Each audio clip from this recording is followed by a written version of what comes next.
안녕하십니까. 민법 강의하고 있는 민석기입니다. 자, 10월 정보모의고사 해설을 볼 텐데 시험이 임박한 만큼 마무리 정리용으로 잘 쓰셔야 되겠고, 자, 점수도 좀 이제는 관리가 좀 돼야 되는 시기예요. 저 점수가 뭐 70점, 80점 안정적으로 나오면 좋겠지만은 50점대, 60점대 근처에서만 유지가 되면 본 시험 때 충분히 또 승부를 볼 수 있는 거니까 너무 격차가 벌어지지는 않게 그래도 관리가 돼야 됩니다. 자, 그러려면은 자, 문제 중에 어려운 문제는 좀 틀리더라도 기본적으로 좀 늘 나오던 문제에서 출제가 된 문제에서는 반드시 좀 정답을 맞추고 그렇게 해서 기본적인 점수를 갖추어 놓고 이렇게 좀 승부가 되고 있어야 되겠습니다.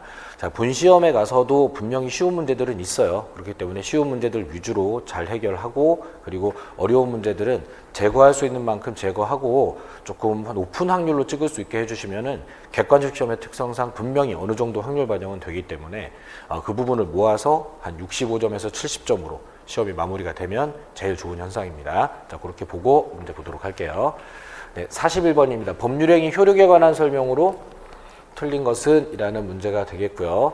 자, 문제는 굉장히 기본적인 내용입니다. 불공정 법률행위는 반사회적 법률행위와 함께 절대적 무효에 해당하는 거죠. 자, 그렇다면 추인으로 유효가 되지 않는다가 되겠습니다. 자, 그리고 자, 무상행위 그리고 경매 두 가지는 불공정 법률행위라는 이유로 무효를 적용하기 어렵기 때문에 아예 적용이 되지 않는 영역이 되겠습니다. 무상행위는 공짜로 주는 거라 이 현저한 불공정에 관한 대가성 비교가 어렵기 때문에 적용 안 하는 거고요. 경매 같은 경우에는 아무리 공정하게 진행을 해봐도 경쟁 입찰하다 보면은 좀 그 시세보다 현저히 저렴하게 낙찰되는 경우가 생길 수 있는데 이 부분을 불공정이라고 말하기는 어렵기 때문에 무효 불공정 법률행위 적용을 하지 않는 겁니다.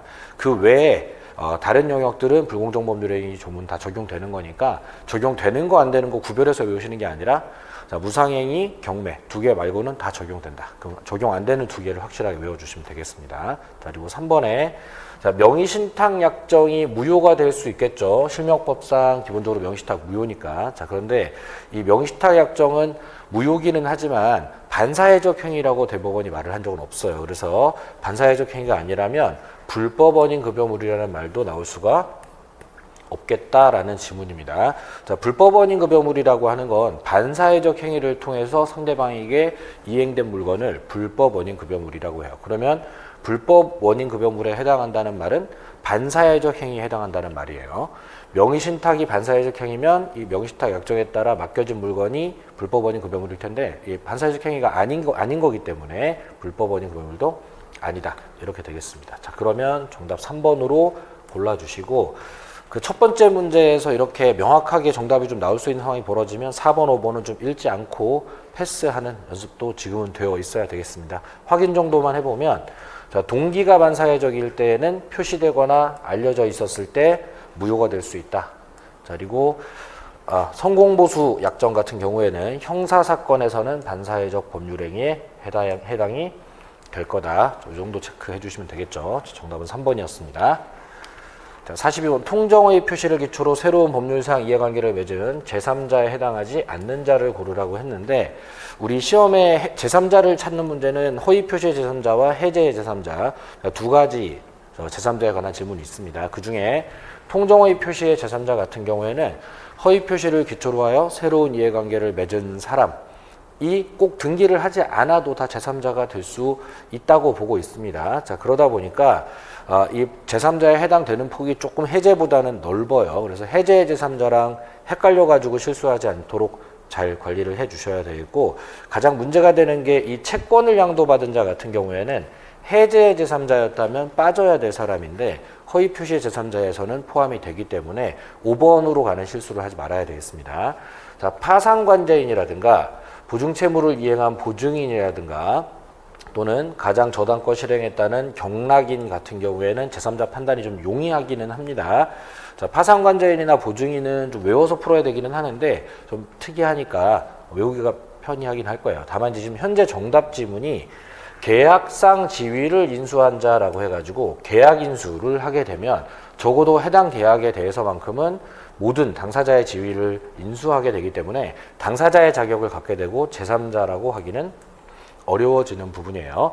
사실 공인중개사 시험 범위로 본다면 4번은 좀 출제자가 반칙을 하는 거 아닌가 하는 느낌인데 지금 현재 이 문제는 다른 걸 제거하고 4번을 남겨서 풀어야 되겠고 짧은 문제지만 생각보다 맞추기는 좀 어렵습니다.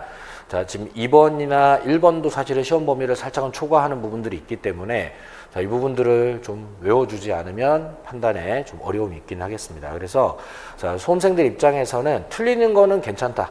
틀렸다 했을 때 1번하고 2번 쪽을 못 외워서 틀렸다면 외우면 그만이에요. 조금 더 외워주면 그만이겠고 자, 5번에다가 내가 답을 썼다면 지금 해제 제3자랑 구별이 안 되고 있는 거니까 그 부분에 대한 정리를 좀 다시는 하셔야 되겠고요. 그리고 틀리더라도 점검하고 다음번에 맞출 수 있게 연습만 좀 해주시면 되겠습니다. 자, 그리고 정답은 현재는 4번이 되겠네요. 43번 차고 설명으로 틀린 것을 모두 골라라 했는데 좀 최근에 중요하게 다루어지는 주문 위주로 구성되어 있습니다. 자, 기억번 같은 경우에 차고 취소 규정 임의 규정이기 때문에 당사자 약정으로 적용을 배제할 수 있다는 판례 지문이 되겠고요. 최근에 많이 나오고 있습니다. 자, 그리고 니은번 지문 같은 경우에 자, 중대한 과실이 있는지에 관한 입증 책임을 물어봤는데 자, 모든 무효 취소 소송은 취소하려는 자, 즉 취소나 무효를 주장하는 자가 입증을 해야 되는 걸 기본으로 합니다. 하지만 이 중대한 과실은 취소하려는 자의 중대한 과실을 입증해야 되기 때문에 이걸 취소하려는 자 입증하게 하면은 열심히 안 할 거예요. 그래서 취소하려는 자의 상대방, 취소를 저지하려는 자가 입증해야 되는데 그럼 법률행위의 효력을 부인하려는 자는 취소를 하려는 자냐, 취소를 저지하려는 자냐라고 생각해 봤을 때 효력을 부인하려면 취소를 막아야 되겠죠. 그러면 취소를 저지하려는 자가 되겠습니다. 취소를 하려는 자가 되겠죠. 취소를 하려는 자. 네, 잘 읽어야 되겠습니다. 효력을 부인하려는 자는 취소를 하려는 자가 되겠죠. 취소하려는 자가 될 겁니다. 자, 그러면 중대한 과실은 취소를 저지하려는 상대방이 입증해야 되는데 취소를 하려는 자 입증이라고 했으니까 틀린 지문이 되겠네요. 그죠? 자, 좀 정확하게 잘 읽어주셔야 되겠고 빨리 읽다 보면 저도 가끔 실수를 하는 것 같아요. 그래서 천천히 읽고 자, 내가 알고 있는 표현에 맞는지 정확히 대응을 해봐야 되겠습니다. 자, 그리고 디귿번 같은 경우에 자, 표의자의 중대한 과실로 인해서 착오가 발생됐다면 취소권 인정이 되지 않는 것이 원칙이겠고요. 좀 조심하실 것 있습니다.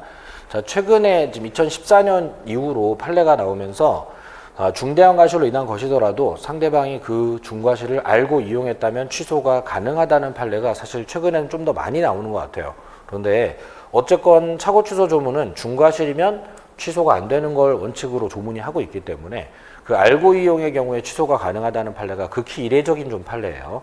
그렇기 때문에 알고 이용 판례만 너무 기억하고 있다가 원칙적인 조문 부분을 좀 놓치는 실수가 없어야 되겠습니다. 자, 그리고 리을번, 자, 매도인이 매수인의 채무 불이행을 이유로 적법하게 계약을 해제한 후에도 요 표현. 매도인은 매도인대로 채무 불이행을 이유로 해제를 했지만 자, 매수인 입장에서는 손해배상을 면하려면 이 해제 이후에도 취소권 행사를 할 수 있게 해줘야 된다는 게 지금 대법원 판례 입장이고요. 과거에 뭐 최근에 중요 판례가 많이 나와서 지금 리을번이 조금 비중이 줄어들긴 했지만 과거에는 출제 비중이 굉장히 높았던 지문이 되겠습니다. 자, 그러면은 틀린 지문은 니은번 하나가 되겠네요. 자, 전부 다 중요한 지문들이니까요. 빠짐없이 점검을 잘 해주셔야 되겠습니다. 44번. 자, 갑은 자기 부동산을 매매계약 체결 관한 대리권 을에게 수여를 했습니다. 그러면 대리권을 갑이 수여했으니까 을은 말이 없어도 임의 대리인이 되겠네요. 이런 부분 하나 체크를 해주셔야 되겠고 을은 이제 갑을 대리하여 병과 계약을 체결하는 부분입니다. 설명으로 옳은 것은 했는데 자, 불공정 법률행위가 문제가 됐을 때 경솔무경험은 의사결정에 관한 요소니까 대리인 기준으로 판단해야 될 거예요. 자, 그러면은 본인 기준이라고 했으니까 틀렸겠죠. 자, 그리고 자, 을은 갑의 승낙이나 부득이한 사유가 없으면 복대리 선임을 할 수 없을 거고요. 법정 대리인이라면은 승낙이 없어도 복대리 자유롭게 선임할 수 있는데 지금 임의 대리인이기 때문에 승낙 부득이가 없으면 복대리 선임할 수 없어서 정답이 2번 지문이 되겠네요. 최근에 보면 을이 임의 대리인인지 법정 대리인인지 안 알려주고 그 문제에서 알아서 판단하게 하는 이런 형태의 문제 많이 있습니다. 그러니까 문제에서 기본적으로 임의 대리 파악을 할 줄 알아야 되겠습니다. 그러면 좀 쉬운 문제가 될 수도 있었어요. 자, 그 외에 보면 대리인은 수령할 권한은 있는 거다. 자, 그리고 4번 지문 같은 경우에는 수령을 해서 전달을 하지 않은 상태에서도 계약이 해제가 되면 그 반환에 관한 책임은 당사자의 책임이기 때문에 병은 을에게 반환 청구하는 것이 아니라 갑에게 반환을 청구해야 된다. 자, 그리고 5번은 을이 미성년자이더라도 대리인 행위 능력 필요 없으니까 을의 행위는 유효한 대리인이 될 수 있다. 이렇게 해서 틀린 점은 체크해 주시면 되겠고요. 자, 을이 임의 대리인 것만 파악이 됐으면 좀 쉬운 문제가 되겠습니다. 문제 정답은 2번이었습니다. 네, 45분 임의 대리에 관한 설명으로 옳은 것은 지문인데요. 자, 1번 대리권 남용에 관한 비진의 표시 유추 조정설은 법정 대리에도 적용이 되고 있습니다.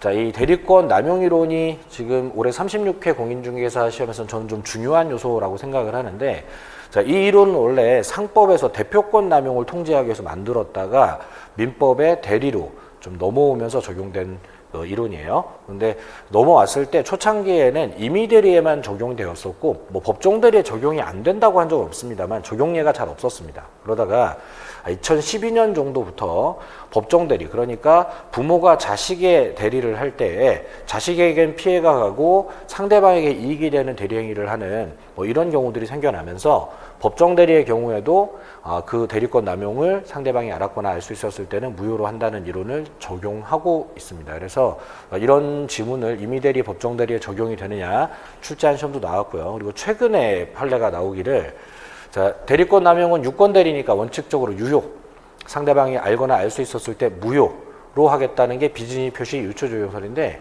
그게 무효가 되더라도 비진의 표시를 유추 적용한 만큼 선의의 제3자에게 대항하지 못한다는 그 제3자 보호 규정까지도 적용이 가능하다. 대리권 남용에도 적용이 가능하다는 판례가 나오면서 각종 시험에 출제가 굉장히 많이 이어지고 있는 상황입니다. 그러면 뭐 대리권 남용의 적용 범위라든가 어디까지 적용되는지, 효과가 어떻게 되는지 뭐 다 정리해도 항목이 5개 안쪽이에요. 자, 그렇기 때문에 남용에 관해서는 빠짐없이 철저하게 정리하시기 바랍니다. 자, 그리고 2번 대리인이 대리권 소멸된 후에 선임된 복대리인 행위를 기초로 해서도 표현 대리는 충분히 성립될 수 있을 거고요. 표현 대리는 이제 상대방 관점에서 대리인으로 행동하는 사람이 대리권 있는 것처럼 보이는 현상 때문에 적용되는 거니까, 대리인의 대리권이 소멸된 후에 복대리 선임이 됐다는 건 대리인과 복대리인 사이의 내부적인 사정이고 상대방이 보기에는 언제 선임된지 모를 거예요. 그러면 그 표현 대리 요소만 갖추어지면 뭐 소멸 후 또는 뭐 권한을 넘은 또는 뭐 수요 표시 이런 것들만 갖추어지고 상대방 선임 무과실되면 이 선임 시점이 대리인의 대리권 소멸 전인지 후인지가 크게 문제되질 않을 겁니다. 자, 그러면 정답은 2번이 되겠고요. 그리고 시험용으로 약간 좀 꼼수 하나 알려드리면, 복대리 관련해서 표현 대리가 성립되지 않는다는 판례가 시험에 나오는 판례는 하나도 없습니다. 그래서 복대리 관련해서 표현 대리는 전부 다 된다고 답을 쓰셔도 좀 깊이 생각 안 하고 문제 풀 수 있는 좋은 요령이 되겠습니다. 자, 나머지 지문들 체크해보면 대리인의 복대리인 선임행위는 말 그대로 선임행위지 대리행위라고 할 수 없겠고요. 현명 과정을 거치지 않는 선임행위이기 때문에. 자, 그리고 4번은 본인이 파산 선고를 받았다고 했을 때 이건 대리권 소멸 사유가 아니기 때문에, 자, 그러면 대리권 소멸사한다 그러면 틀린 점이 되겠네요. 자, 그리고 5번은 임의 대리인이 상대방으로부터 기망을 당해서 대리행위를 하는 경우에 기망을 당했으니까 취소할 수 있어야 되기는 할 텐데, 이때 취소권은 본인에게 귀속되는 것이기 때문에, 자, 취소 같은 처분행위를 대리인이 본인의 의사와 관계없이 취소권 행사를 할 수는 없는 게 되겠습니다. 자, 취소는 본인이 할 거고 임의 대리인이 취소를 하려면 본인한테 취소 대리권을 별도로 받아야 취소할 수 있고, 그렇다면 본인의 의사를 물어봐야 될 거야. 취소를 해도 좋으냐 하는 의사를 물어봐야 될 겁니다. 네, 정답은 2번이 되겠네요. 네, 46번 무권 대리입니다. 자, 무권 대리인 을이 갑을 대리해서 갑소유 부동산을 병에게 매도하는 상황이고요. 옳은 것을 모두 고르시오 했는데 거의 뭐 매년 출제가 되는 테마입니다. 그래서 어떤 지문이든 해결이 좀 가능해야 되겠습니다. 자, 기억번 지문은 병이 철회권 행사를 하고자 하는데 자신의 선의를 입증해야 된다 그러면 X. 선의는 추정이 되는 것이기 때문에 입증의 대상이 아니에요. 자, 상대방이 철회를 하려고 하면 본인이 상대방의 악의를 입증해서 철회를 막을 수는 있겠는데 스스로 선의를 입증해서 철회를 하는 게 아닙니다. 자, 그리고 니은번. 갑의 추의를 얻지 못했을 때 을이 병에 대하여 책임을 부담하는 건 이건 일종의 무과실 책임 부담하는 무권 대리인의 상대방에 대한 책임. 무권 대리인의 책임은 무과실 책임. 무과실 책임이라면 을에게 고의나 과실이 없었던 경우에도 일단 책임은 지는 것으로 이렇게 되겠죠. 이 무권대리인의 상대방에 대한 책임은 본인이 추인을 하지 않고 상대방이 철회를 하지 않았을 때 무권대리인에게 행위 능력이 있고 상대방이 선의 무과실을 하면 그냥 책임을 지게끔 되어 있고요. 무권대리인이 일부러 그랬느냐 실수로 그랬느냐는 이 책임 발생에 영향이 없는 것으로 그래서 무과실 책임으로 운영이 되고 있다는 점 되게 중요한 거예요. 최근에 출제가 이 무권대리인의 상대방에 대한 책임 쪽으로 굉장히 많이 치중되어서 출제 많이 되고 있기 때문에 잘 관리되어야 하겠습니다. 그리고 디귿번 같은 경우 소송 과정에서 유권대리를 주장했는데 이 유권대리 주장 속에 표현대리 주장이 포함되기는 좀 어렵습니다. 유권대리는 대리권이 있다는 주장이고요. 표현대리는 어쨌건 무권대리의 일종이기 때문에 대리권이 없음을 전제로 해서 추가적으로 표현대리 요건을 입증해서 하는 주장이에요. 그러면 반대말이 되는 거기 때문에 주장상의 포함관계라고 말하기는 어렵겠습니다. 자, 우리가 뭐가 있다는 주장과 없다는 주장이 포함관계상 그게 같은 주장으로 포함되어 있다 이렇게 말하기 어렵죠. 자, 그러면 대리권이 있다는 주장과 없다는 주장이 포함되어 있다 이렇게 말하기는 어렵겠습니다. 자, 1번. 자, 매매계약 원인으로 병명의로 등기가 되어 있어요. 자, 그럼 병이 현재 등기 명의인이 되겠습니다. 자, 이렇게 되면은 등기는 추정력이 있는 거기 때문에 이제 이 등기는 함부로 말소를 할 수 없게 됩니다. 그렇다면 말소 소송 제기가 됐을 때 등기 명의자가 입증 책임을 부담하는 것이 아니에요. 자, 병이 입증 책임 부담하는 것이 아니고 병의 등기를 말소하려는 누군가. 만약에 지금 본인 쪽에서 나는 대리권 준 적 없는데 이거는 지금 무권대리인이 잘못 넘겨서 이 등기가 간 거다 이렇게 말하고 싶다면 그러면 갑이 나는 을에게 대리권 준 적이 없다를 입증해서 병의 등기를 말소하려고 해야지 등기를 이미 받아버린 병에게 입증을 해봐라 이렇게 할 일은 아닙니다.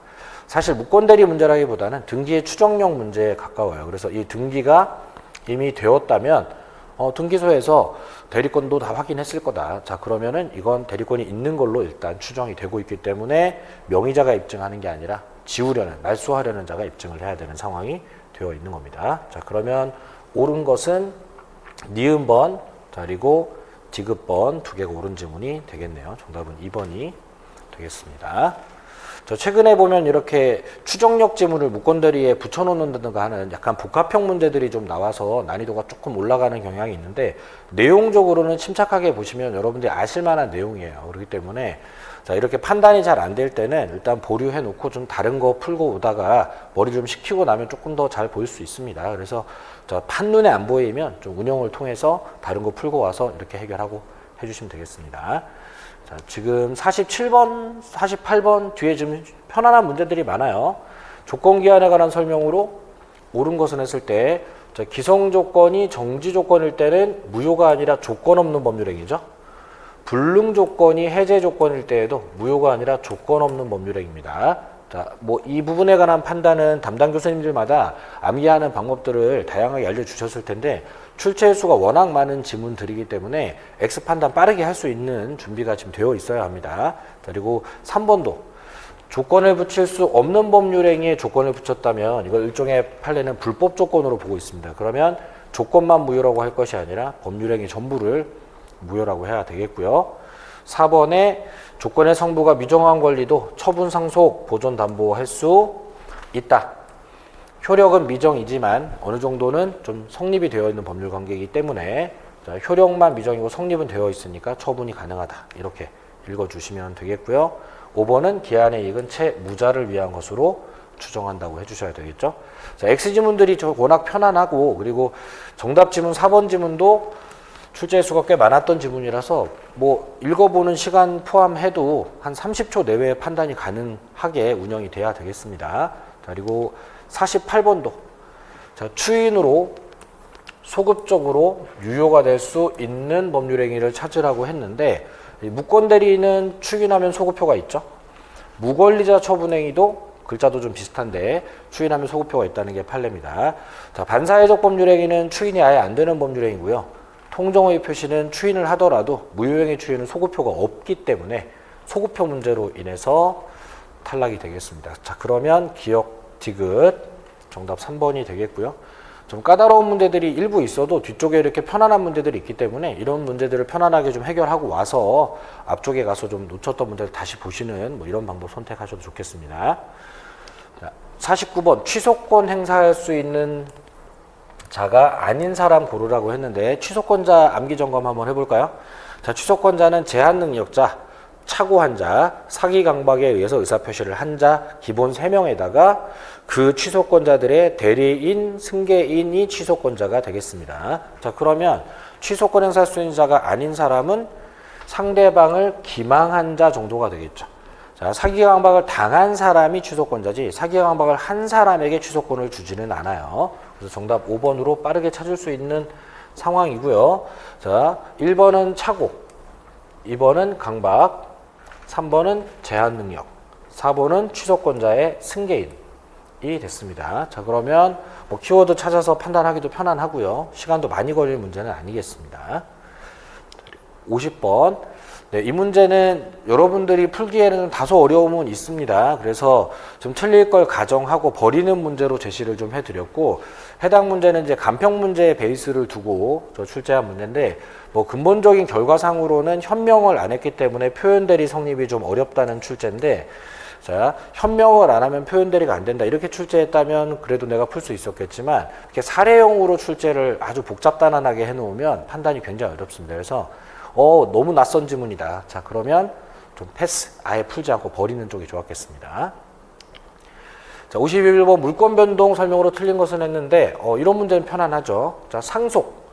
상속은 포괄 승계니까 등기 없이 상속인이 소유권 취득할 거예요. 자, 그리고 경매. 경매도 법원에서 다 확인한 거니까 등기 없이 경락대금 완납 시에 소유권 취득을 할 수 있을 겁니다. 자, 그런데 3번 합유지분 포기.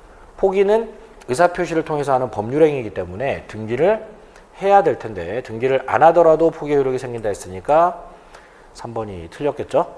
자, 그래서 기본적으로 물권 변동에 등기를 해야 되느냐 안 해도 되느냐만 확인하면 되겠고 아래쪽 점검 안 하고 패스해도 될 상황입니다. 크로스 체크 해볼게요.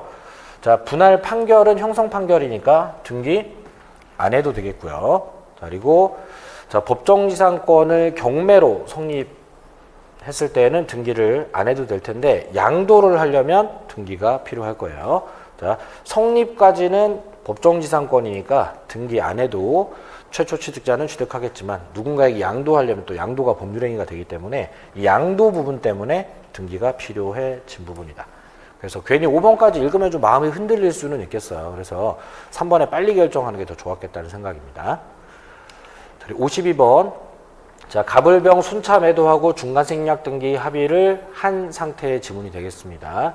자, 틀린 것을 고르라고 했는데, 자, 기억번에 전원합의가 있다고 해서 최초 매수인과 매도인에 대한 등기 청구권이 없어지는 건 아니에요.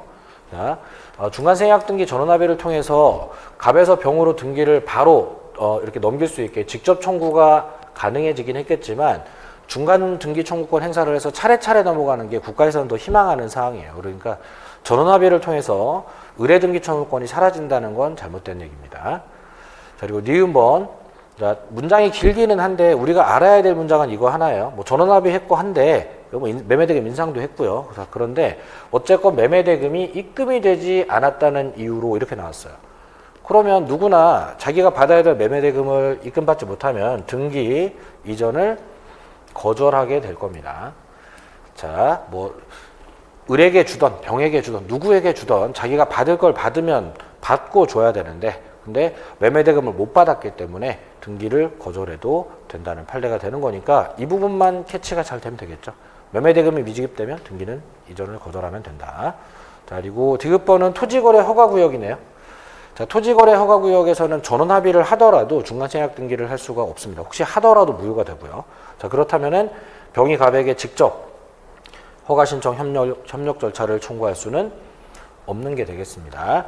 자, 지금 이게 뭐 갑과 을 둘이서만 하는 매매계약이라면 협력 의무 청구할 수 있을 테고요. 또 허가구역이 아니었다면 전원합의 하에 뭐 병이 갑에게 또 직접 등기 청구나 협력 절차를 요구할 수 있었겠는데 토지거래 허가구역에서 갑에서 병으로 바로 등기가 넘어가면 이 토지거래 허가제를 위반하는 과정이 되기 때문에 이렇게 허가구역에서 중간생략 등기를 진행하는 것은 요청할 수 없다로 판단을 해 주셔야 되겠습니다. 자, 그러면 틀린 것은 기억번 하나가 되겠네요. 자, 사례 문제이긴 하지만 토지거래 허가구역 관련된 지문이라든가 뭐 중간생약 등기 지문들은 여러분들이 잘 숙지할 수 있을 거라고 생각합니다. 많이 나오던 거니까요. 자, 정답은 1번이 되겠고요. 자, 그리고 53번 물권적 청구권 설명으로 틀린 것은 했는데 뭐 1번은 이제 물권적 청구권 중에 점유권에 적용되는 점유보호 청구권 지문이고 나머지는 이제 소유권에 관련된 물권적 청구권 지문이 되겠습니다. 자, 1번은 점유물 반환 청구권 문제이기 때문에 사기와 같은 스스로 넘겨주는, 속아서 스스로 넘겨주는 형태는 침탈이 아니기 때문에 사기는 침탈당한 것은 아니기 때문에 뭐 소유물 반환 청구였다면 가능했을 텐데 점유물 반환 청구였다면 불가능할 거다. 자, 점유물 반환 청구 관련해서는 4가지 특징을 알고 있어야 돼요. 침탈이 아니면 반환 청구가 안 된다. 자, 그리고 1년이 지나면 반환 청구가 안 된다. 제척기간 1년. 그리고 소송 외의 방법으로 반환 청구가 안 된다. 출소기간 1년이 적용되기 때문에. 그리고 선의의 특별승계인에게 반환 청구 못한다. 자, 이렇게 4가지 규제 사항이 소유물 반환 청구랑은 좀 다른 점이 되겠습니다. 항상 같이 암기 점검해 주셔야 되겠고, 뭐 정답은 다소 좀 엉뚱한 데서 걸렸는데, 자, 물권적 청구권 조문에는 방해 제거 청구는 있습니다만 방해 제거 비용 청구라는 규정은 없어요. 자, 비용에 관한 부분이 물권적 청구권에 포함되어 있지 않습니다. 자, 기출에서 많이 안 해보신 분들은 요거 빨리 읽다가 놓치는 경우들이 많이 생기더라고요. 자, 그러면은 자, 이번을 놓쳤더라도 합의 해제가 됐을 때 소유권은 이미 매도인에게 와 있으니까 자, 그럼 매도인의 원상회복 청구권은 물권적 청구권이 될 테고 물권적 청구권이니까 소멸시효에 걸리지 않는다. 그리고 자, 무단 건축된 미등기 건물을 매수해서 점유하는 자도 앞으로 이제 소유자가 될 자의 지위가 있고 토지 소유권 방해를 하고 있으니까 철거 청구의 상대방이 될 수 있다. 자, 그리고 저당권자는 점유를 하지 않는 권리이기 때문에 반환 청구권을 갖고 있지 못한다. 자, 이렇게 자, 확인이 됐으면은 다시 한번 꼼꼼히 읽어봤을 때 이 비용 얘기 들어올 게 아닌데 자, 이렇게 좀 끝까지 좀 확인은 해봐야 되겠지만은 답은 맞출 수 있게 해주셔야 되겠습니다. 자, 물권적 청구권은 반환, 방해 제거, 방해 예방 청구권이지 반환 비용 청구나 방해 제거 비용 청구가 아니에요. 자, 비용에 관한 부분은 다른 규정에 근거해서 청구하도록 되어 있고 물권적 청구권에는 비용 이야기 없습니다. 정답은 2번이었고요. 자, 54번은 점유 회복 관계 설명으로 옳은 것은 했습니다. 이것도 거의 매년 출제가 되고 있는 테마고 약간의 암기가 좀 동반이 돼야 되겠습니다. 크게 3가지. 그 돌려줄 물건에 대한 과실 취득의 문제, 선이면 취득, 악이면 반환을 기반으로 하는데요. 그리고 점유자가 멸실훼손했을 때 손해배상에 관한 문제, 선이 자주점유자라면 현존이익 한도배상, 그 외 악이나 타주점유자는 모든 손해배상이에요. 그리고 비용상환 청구권에 관한 문제, 필요비는 뭐 청구하면 되는데 과실 취득하면 통상의 필요비 청구하지 못하는 부분과 유익비는 가액 증가 현존 시에 지출액 또는 증가액을 회복자의 선택으로 청구하고 금액이 너무 클 때에는 상환기가 허여 신청하는 이런 정도. 자, 그리고 비용상환 청구는 선의악이 구별 없이 청구할 수 있다는 거. 뭐 이런 부분들이 잘 외워져 있어야 되겠습니다. 자, 그러면 기억번은 선의점유자가 과실을 취득하는 것은 법적으로 하라고 해서 취득한 거니까 정당한 이득이 되는 겁니다. 자, 그러면 과실을 취득했다는 이유로 그걸 반환할 의무는 없다고 해야 되겠죠. 좀 조심하실 것은 그게 타인에게 손해를 입힌다는 말 때문에 뭔가 반환을 해야 될 것 같은 느낌으로 잘못 읽는 분들이 나오는데 자, 과실은 취득하고 돌려줄 필요 없는 거고요. 과실은 선의점유자니까. 자, 그로 인한 손해가 발생된 부분은 따로 불법행위에 의한 손해배상 문제를 별도로 논의하는 것이고 과실 반환은 안 하는 겁니다. 자, 이건 별도의 논의를 해야 되는 부분이다. 자, 그리고 니은번은 선의점유자는 과실을 수취하면 취득할 수 있고 그렇게 취득을 한다면 통상의 필요비는 청구하지 못한다. 이렇게 되겠죠. 자, 최근에 이 통상의 필요비 관련된 조문은 과거에는 그냥 통상 필요비냐 모든 필요비냐 뭐 이런 쪽에 출제를 많이 했었는데 최근에는 이걸 못한다 소리를 하려면 그 앞에 과실을 취득했다는 이야기 있어야 된다. 그래서 만약 이 문제가 악의점유자였다면 과실을 혹시 수취하더라도 그건 반환의 대상이 되기 때문에 그러면 통상필요비를 또 되려 청구할 수 있는 경우로 바뀔 수 있습니다. 그래서 통상필요비 청구 못한다 소리는 과실 취득을 하는 걸 전제로 하는 이야기다. 이렇게 정리가 잘 돼 있어야 되겠습니다. 지금은 맞는 지문이네요. 자, 그리고 디귿번은 점유자의 책임 있는 사유로 이것도 체크는 하셔야 됩니다. 책임 없는 사유면 배상 자체를 하지 않으니까요. 자, 멸실훼손됐다면 배상을 해야 될 건데 이때 선의이면서도 자주점유자라면 현존이익 한도. 여기가 악이거나 타주로 바뀐다면 모든 손해배상으로 바뀔 거니까 체크 정확하게 확인해 주시면 되겠고요. 자, 그리고 리을번 같은 경우에 조금 복잡한데, 자, 매매계약이 무효가 됐어요. 매수인이 점유 목적물의 필요비 등 지출을 했다가 이제 비용상환 청구를 하려고 합니다. 자, 그런데 비용상환 청구는 반환할 때 회복자에게 해야 되는데, 자, 그 무효가 되고 그러는 사이에 목적물이 제3자에게 양도가 되어 있다면, 그러면 반환은 아마 그 양수인에게 반환하게 될 거예요. 그러면 그로 인한 비용 혜택은 또 양수인이 누리게 될 테고. 그래서 자, 점유자인 매수인은 양수인에게 그 실제로 물건을 돌려받는 사람에게 비용을 청구할 수 있는 부분이 된다. 자, 이렇게 풀어주셔야 되겠고요. 그 문제 중간에 이렇게 목적물의 소유자가 바뀌어 있다라는 이 부분이 잘 체크가 돼서 지금 돌려받는 사람이 누군지를 확인이 잘 됐으면은 판단이 좀 쉽게 나갈 수 있었을 테고요. 자, 그렇지 않다 그러면은 문장이 좀 길어지면서 좀 복잡해질 수는 있었겠습니다. 다소 좀 까다로운 문제가 되긴 했을 텐데, 자, 기역번, 니은번, 디귿번이 상대적으로 판단이 좀 용이한 부분이기 때문에 소거법하고 충분히 판단할 수 있을 거라고 생각이 됩니다. 정답은 니은, 디귿, 리을 세 개가 맞는 지문이 될 테고요. 혹시 리을번 지문에서 이제 파악이 잘 안 돼서 실수가 나오는 바람에 3번 쪽으로 이렇게 답을 선택하셨다면은 거의 다 온 거예요. 그러니까 틀렸더라도 적어도 3번, 5번까지는 내가 좀 좁히고 난 다음에 좀 판단을 내릴 수 있게까지는 돼야 되겠고, 지금 기역, 니은, 디귿에서 삼각형이 나오는 이런 일은 없어야 되겠습니다. 그게 일단 시험 준비를 해서는 최소한이에요. 리을번 지문 자체는 출제 횟수 많지 않았던 지문이라서 틀릴 수 있기는 하겠습니다만, 기역, 니은, 디귿 쪽에서 삼각형이 나오면 안 됩니다. 자, 그리고 55번 등기와 점유의 추정력에 관한 설명으로 틀린 것은 이라는 문제가 되겠습니다. 자, 점유자의 권리 추정, 성질 추정이 아니라 계속 추정이 아니라 권리 추정.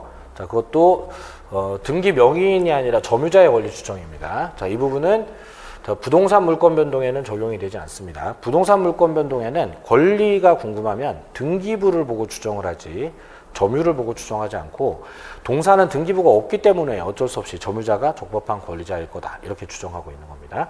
자, 그리고 2번. 자, 전후 양시점의 점유자가 다르더라도 크게 중요하지 않아요. 승계가 증명되면 점유는 계속된 것으로 추정됩니다.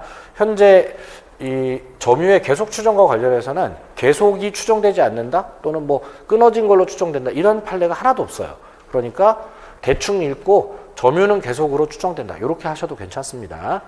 자, 항상 계속으로 추정된다 이렇게 쓰셔도 괜찮아요. 자, 그리고 자, 등기 명의자는 제3자뿐 아니라 전 소유자 누구에 대해서든 적법한 소유자로 추정이 될 거고요. 그리고 4번은 계약서가 진정하지 않은 것으로 증명이 됐기 때문에 추정력이 깨지는 지문이 되겠습니다. 자, 그러면 전체적으로 이렇게 어려움이 없는 지문들이 다수가 되겠고, 5번이 문제인데, 자, 통상적으로 어떤 등기가 됐을 때, 특히 소유권 보존 등기가 됐을 때에는 사정받은 사람이 따로 있는 것이 밝혀졌다 이렇게 나오면 보통 추정력이 깨집니다. 그래서 5번 지문 맞는 것 같은데 이런 생각하신 분들이 있을 거예요. 자, 근데 이 임야등 등기에 관한 특별조치법, 꼭 이 특별법 아니라 등기에 관한 특별조치법들이 몇 개 있습니다. 근데 이 특별조치법에 따른 등기는 보존 등기든 이전 등기든 간에 아주 강력한 추정력 갖게 되고, 특별조치법에 따라 별도의 확인 절차들을 굉장히 엄격하게 하게 돼 있어요. 그래서 자, 뭔가 다른 사람이 사정받은 부동산을 또 다른 사람 이름으로 등기를 하더라도 그럴만해서 그렇게 특별조치법에 따라 등기한 걸로 보고, 이 정도로는 추정력이 깨어지지 않는다라고 하는 게 대부분 판례입니다. 자, 이 문장만 보고 사정받은 사람이 따로 있네? 그럼 깨지겠네? 이렇게 하셨으면은 그 일반 보존 등기, 그러니까 특별조치법에 의하지 않은 일반적인 보존 등기만 생각하고 문제를 풀었던 거라서 틀린 거니까 거의 다 해결됐는데 약간의 비교 암기가 좀 덜 돼 있는 거예요. 그래서 자, 혹시 이 문제는 틀렸더라도 너무 괴로워하지 마시고요.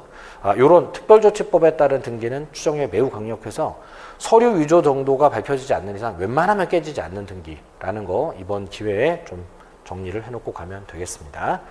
자, 상대적으로 다른 지문들이 좀 용이하기 때문에 내가 만약에 이 문제를 틀렸다면 5번을 몰라서 틀렸다는 걸 괴로워할 게 아니라 1, 2, 3, 4번 쪽에 삼각형이 나온 게 문제다. 이렇게 좀 점검을 해주시는 게 맞겠습니다. 자, 정답은 5번이었고요. 56번은 3분의 1씩 지분으로 공유를 하는 나대지에 관한 문제입니다. 지금 과반수 공유자가 없네요. 자, 틀린 걸 고르라고 했는데, 자, 기억번은 지분에 관해서 취득 시효를 중단시키는 겁니다. 여기는 중요하지 않아요. 지분을 처분하거나 지분에 관해서 저당권을 설정하거나 지분을 어떻게 하는 것에 대해서는 누구 허락 없이 비율에 과반수 비율에 상관없이 공유자가 각각 할 수 있는 행동으로 지분 처분 개념으로 보시면 되는 거고요. 자, 그리고 니은번 지문은 최근에 아주 많이 나오는 질문입니다. 자, 을은 특별한 사정이 없는 한 토지를 배타적 점유하는 병에게라고 했는데, 자, 배타적 점유를 하고 있는 병이 지금 과반수가 안 되는 3분의 1 지분권자라 이 점유는 불법 점유가 되게 될 겁니다. 그러면 을이 보존행위를 할 수는 있겠는데 하는 방식이 과거에는 인도 청구로도 할 수 있었고 점유 배제 청구로도 할 수 있었어요. 그러니까 야, 그거 이리 갖고 와. 너는 불법이니까 이렇게도 할 수 있었고, 자, 그거 하지 마. 그런 행동은 불법이야. 이렇게도 할 수 있었어요. 그런데 2020년 5월 달에 판례가, 자, 만약 을이 인도 청구를 한다면 을의 점유도 또 불법이 될 것이다. 을이 과반수가 아니기 때문에. 그래서 인도 청구 형식으로는 하지 말고 배제 청구 형식으로만 해라 라고 판례가 바뀌었고, 그 이후로 공인중개사 시험에만 벌써 3-4번 출제가 있었습니다. 그래서 서로 과반수 미달 상태에서 해결하는 방법, 인도나 반환 청구로는 안 된다. 자, 배제나 제거 청구 형태로는 가능하다. 구별이 좀 되어 있어야 되겠습니다. 자, 그리고 디귿번. 자, 토지에 관해서 공유자도 아닌 다른 사람 명의로 원인무효 등기가 있으면 아무 공유자나 가서 비율에 상관없이 보존행위 개념으로 전부의 말소를 청구할 수가 있을 겁니다. 싹 지우면 공유자 모두에게 도움이 되는 등기 상태로 돌아오기 때문에 가능한 부분이 되겠고요. 좀 조심할 것은, 자, 만약에 이 문제가 토지에 관한 원인무효 등기가 아니라 갑지분에 관한 원인무효 등기다 이렇게 나왔으면 갑이 가서 말소하는 거지 병이 가서 말소할 일은 없을 거예요. 자, 그러니까 자, 그 제3자 명의의 원인무효 등기가 토지 자체, 공유물 자체에 원인무효 등기가 붙었는지 아니면 각각의 지분 단위로 문제가 생겼는지를 잘 보시고 판단하셔야 돼요. 최근에 지금 다른 시험 기출에도 그렇고 대법원 판례에도 지분의 제3자 명의 원인무효 등기에 찍힌 것을 다른 지분권자가 말소하러 갈 수는 없다는 취지로 출제한 시험도 나오기 시작했기 때문에 지금 공유물에 관한 제3자 명의 원인무효 등기인지 지분에 관한 원인무효 등기인지 잘 보고 판단하셔야 되겠고, 기억번에 우리 지분에 관한 어떤 행동은 자유, 공유물에 관한 어떤 처분행위는 전원동의, 이런 거랑 비슷한 개념이에요. 그래서 좀 구별이 필요합니다. 공유물에 관한 건지 지분에 관한 건지 이런 부분도 주의해가면서 판단해 주시면 되겠고요. 좀 틀린 것은 네, 기억번 하나가 되겠네요. 그러면 정답 1번 되겠습니다. 자, 디귿번은 주의 잘 해주셔야 되겠고요. 57번 점유 취득 시효 설명으로 틀린 것은 했습니다. 자, 1번은 좀 용이하죠. 자, 일반 재산은 취득 시효가 가능합니다. 하지만 행정재산으로 바뀌게 되면 국가가 쓰고 있기 때문에 취득 시효 등기 청구를 할 수가 없게 되는 거예요. 자, 행정재산이라고 나오면 그냥 시청부지 같은 걸로 생각하시면 돼요. 그거를 국민들이 뺏어가면 안 되겠다. 일반 재산은 국가가 소유만 하고 있지 그냥 놀고 있는 땅으로 생각하시면 되겠습니다. 자, 그리고 2번. 자, 취득 시효 등기 청구권은 통상 채권적 등기 청구권, 그리고 양도할 때 등기 청구권 양도를 하려고 할 때 매매 때랑 다르게 동의 없이 양도할 수 있고, 이건 이제 매매랑 다르게 시효 완성자가 등기 의무자인 소유자와 어떤 계약 관계 같은 것들이 존재하지 않기 때문입니다. 그러면 자, 양도를 할 때 통상의 채권 양도 법리에 따라라고 하면 이게 동의를 안 받아도, 동의를 받지 않아도 양도 계약하고 통지만 하면 된다는 취지입니다. 자, 매수인의 등기 청구권 양도할 때는 통상의 채권 양도 플러스 동의를 받아야 되는 거고요. 자, 취득시효 등기 청구권은 동의를 안 받아도 되는 거니까 통상의 채권 양도 방법이면 충분하겠습니다. 자, 최근에 자주 나오는 판례라서 좀 표현이 달리 나오더라도 동의를 받아야 되냐 이런 식으로 물어보는 것이든 통상의 양도 방법으로 되는 거냐 이렇게 물어보든 판단할 수 있어야 되겠습니다. 자, 그리고 3번 시효 완성 당시의 소유자는 시효 완성자가 등기를 마치지 않았더라도 불법 점유를 이유로 인도를 청구할 수가 없다가 될 건데, 자, 요 판단의 핵심이 되는 것은 아무리 소유자지만 시효 완성자를 상대로 시효 완성이 이미 되어 있기 때문에 시효 완성자를 상대로는 이제 소유권 행사를 이런 식으로 하는 게 신의칙 위반이라는 거예요.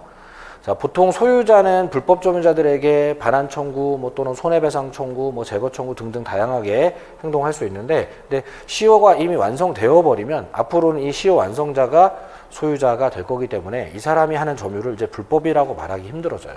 자, 만약에 인도 청구를 하려면 시효 완성 전에 했었어야 될 겁니다. 그래서 시효가 이미 완성되어 버렸다는 게 포인트가 되겠습니다.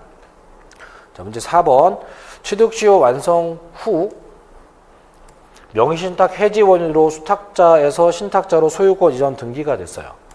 자, 우리가 봐야 되는 건 두 가지입니다. 시점이 시효 완성 후라는 점, 그리고 변동된 게 등기 쪽에 변동사항이 생겼다는 점. 그러면 채권적 등기 청구권을 가진 취득시효 완성자로서는 시효 완성 이후에 등기부상 새로운 이해관계인에게 취득시효를 주장할 수 없다가 돼요. 사실 뭐 명의신탁인지 매매인지 뭐 파산인지 뭐 이런 게 말이 바뀌면서 여러 가지 출제가 있는데 사실 어떤 표현인지는 중요하진 않습니다. 바뀌는 시점, 그리고 바뀐 게 점유자가 바뀐 게 아니라 등기명의인 쪽에 뭔가 변동사항이 생겼다면 상속이 아니고서는 시효 완성자는 시효 완성 후 등기부에 새로운 어떤 명의자에게 취득시효 주장이 일괄적으로 다 안 된다. 이렇게 판단해 주시면은 정답 4번이 되겠고요. 5번 지문이 좀 다소 까다로워서, 자, 이것도 취득시효 완성 후죠. 이번에는 저당권 설정이 된 케이스인데 어쨌건 이것도 등기부상에 기록되는 새로운 이해관계이네요. 그러면은 취득시효 주장할 수 없게 되고 혹시 변제를 하더라도 구상권 행사를 할 수도 없게 됩니다. 자, 아주 많이 숙련된 학생들이라면 완성 후 등기부 쪽에 새로운 사람 나오면 주장할 수 없다로 이렇게 간단하게 풀 수 있기는 한데, 근데 사실 이 정도 숙련되어 있으려면은 굉장히 공부가 많이 돼 있어야 돼요. 그래서 자, 1번, 2번, 3번까지는 상대적으로 좀 용이하게 판단하실 수 있을 것 같은데 4번, 5번 쪽에서는 판단이 쉽지는 않을 겁니다. 자, 2번 모의고사에서는 틀려도 괜찮기는 해요. 이런 부분들이 완벽하게 돼 있으면 뭐 80점대까지도 갈 수는 있는 겁니다. 꽤 어려운 문제예요. 하지만 점검은 반드시 하셔야 돼요.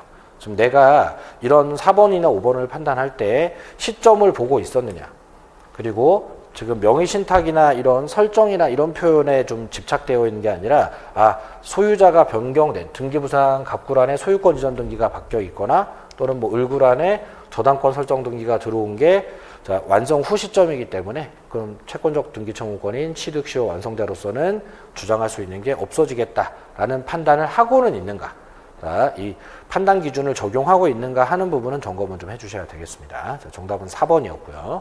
다소 어려운 문제였습니다. 자, 68번 지상권 설명으로 옳은 것은 이라는 문제인데, 지상권 문제는 뭐 기본적인 사항이 외워져 있으면 그렇게 크게 어렵게 가진 않습니다. 자, 1번 지상권은 지상물과 분리해서 지상권만 양도할 수도 있는 거죠. 양도 쪽에서는 굉장히 자유롭습니다.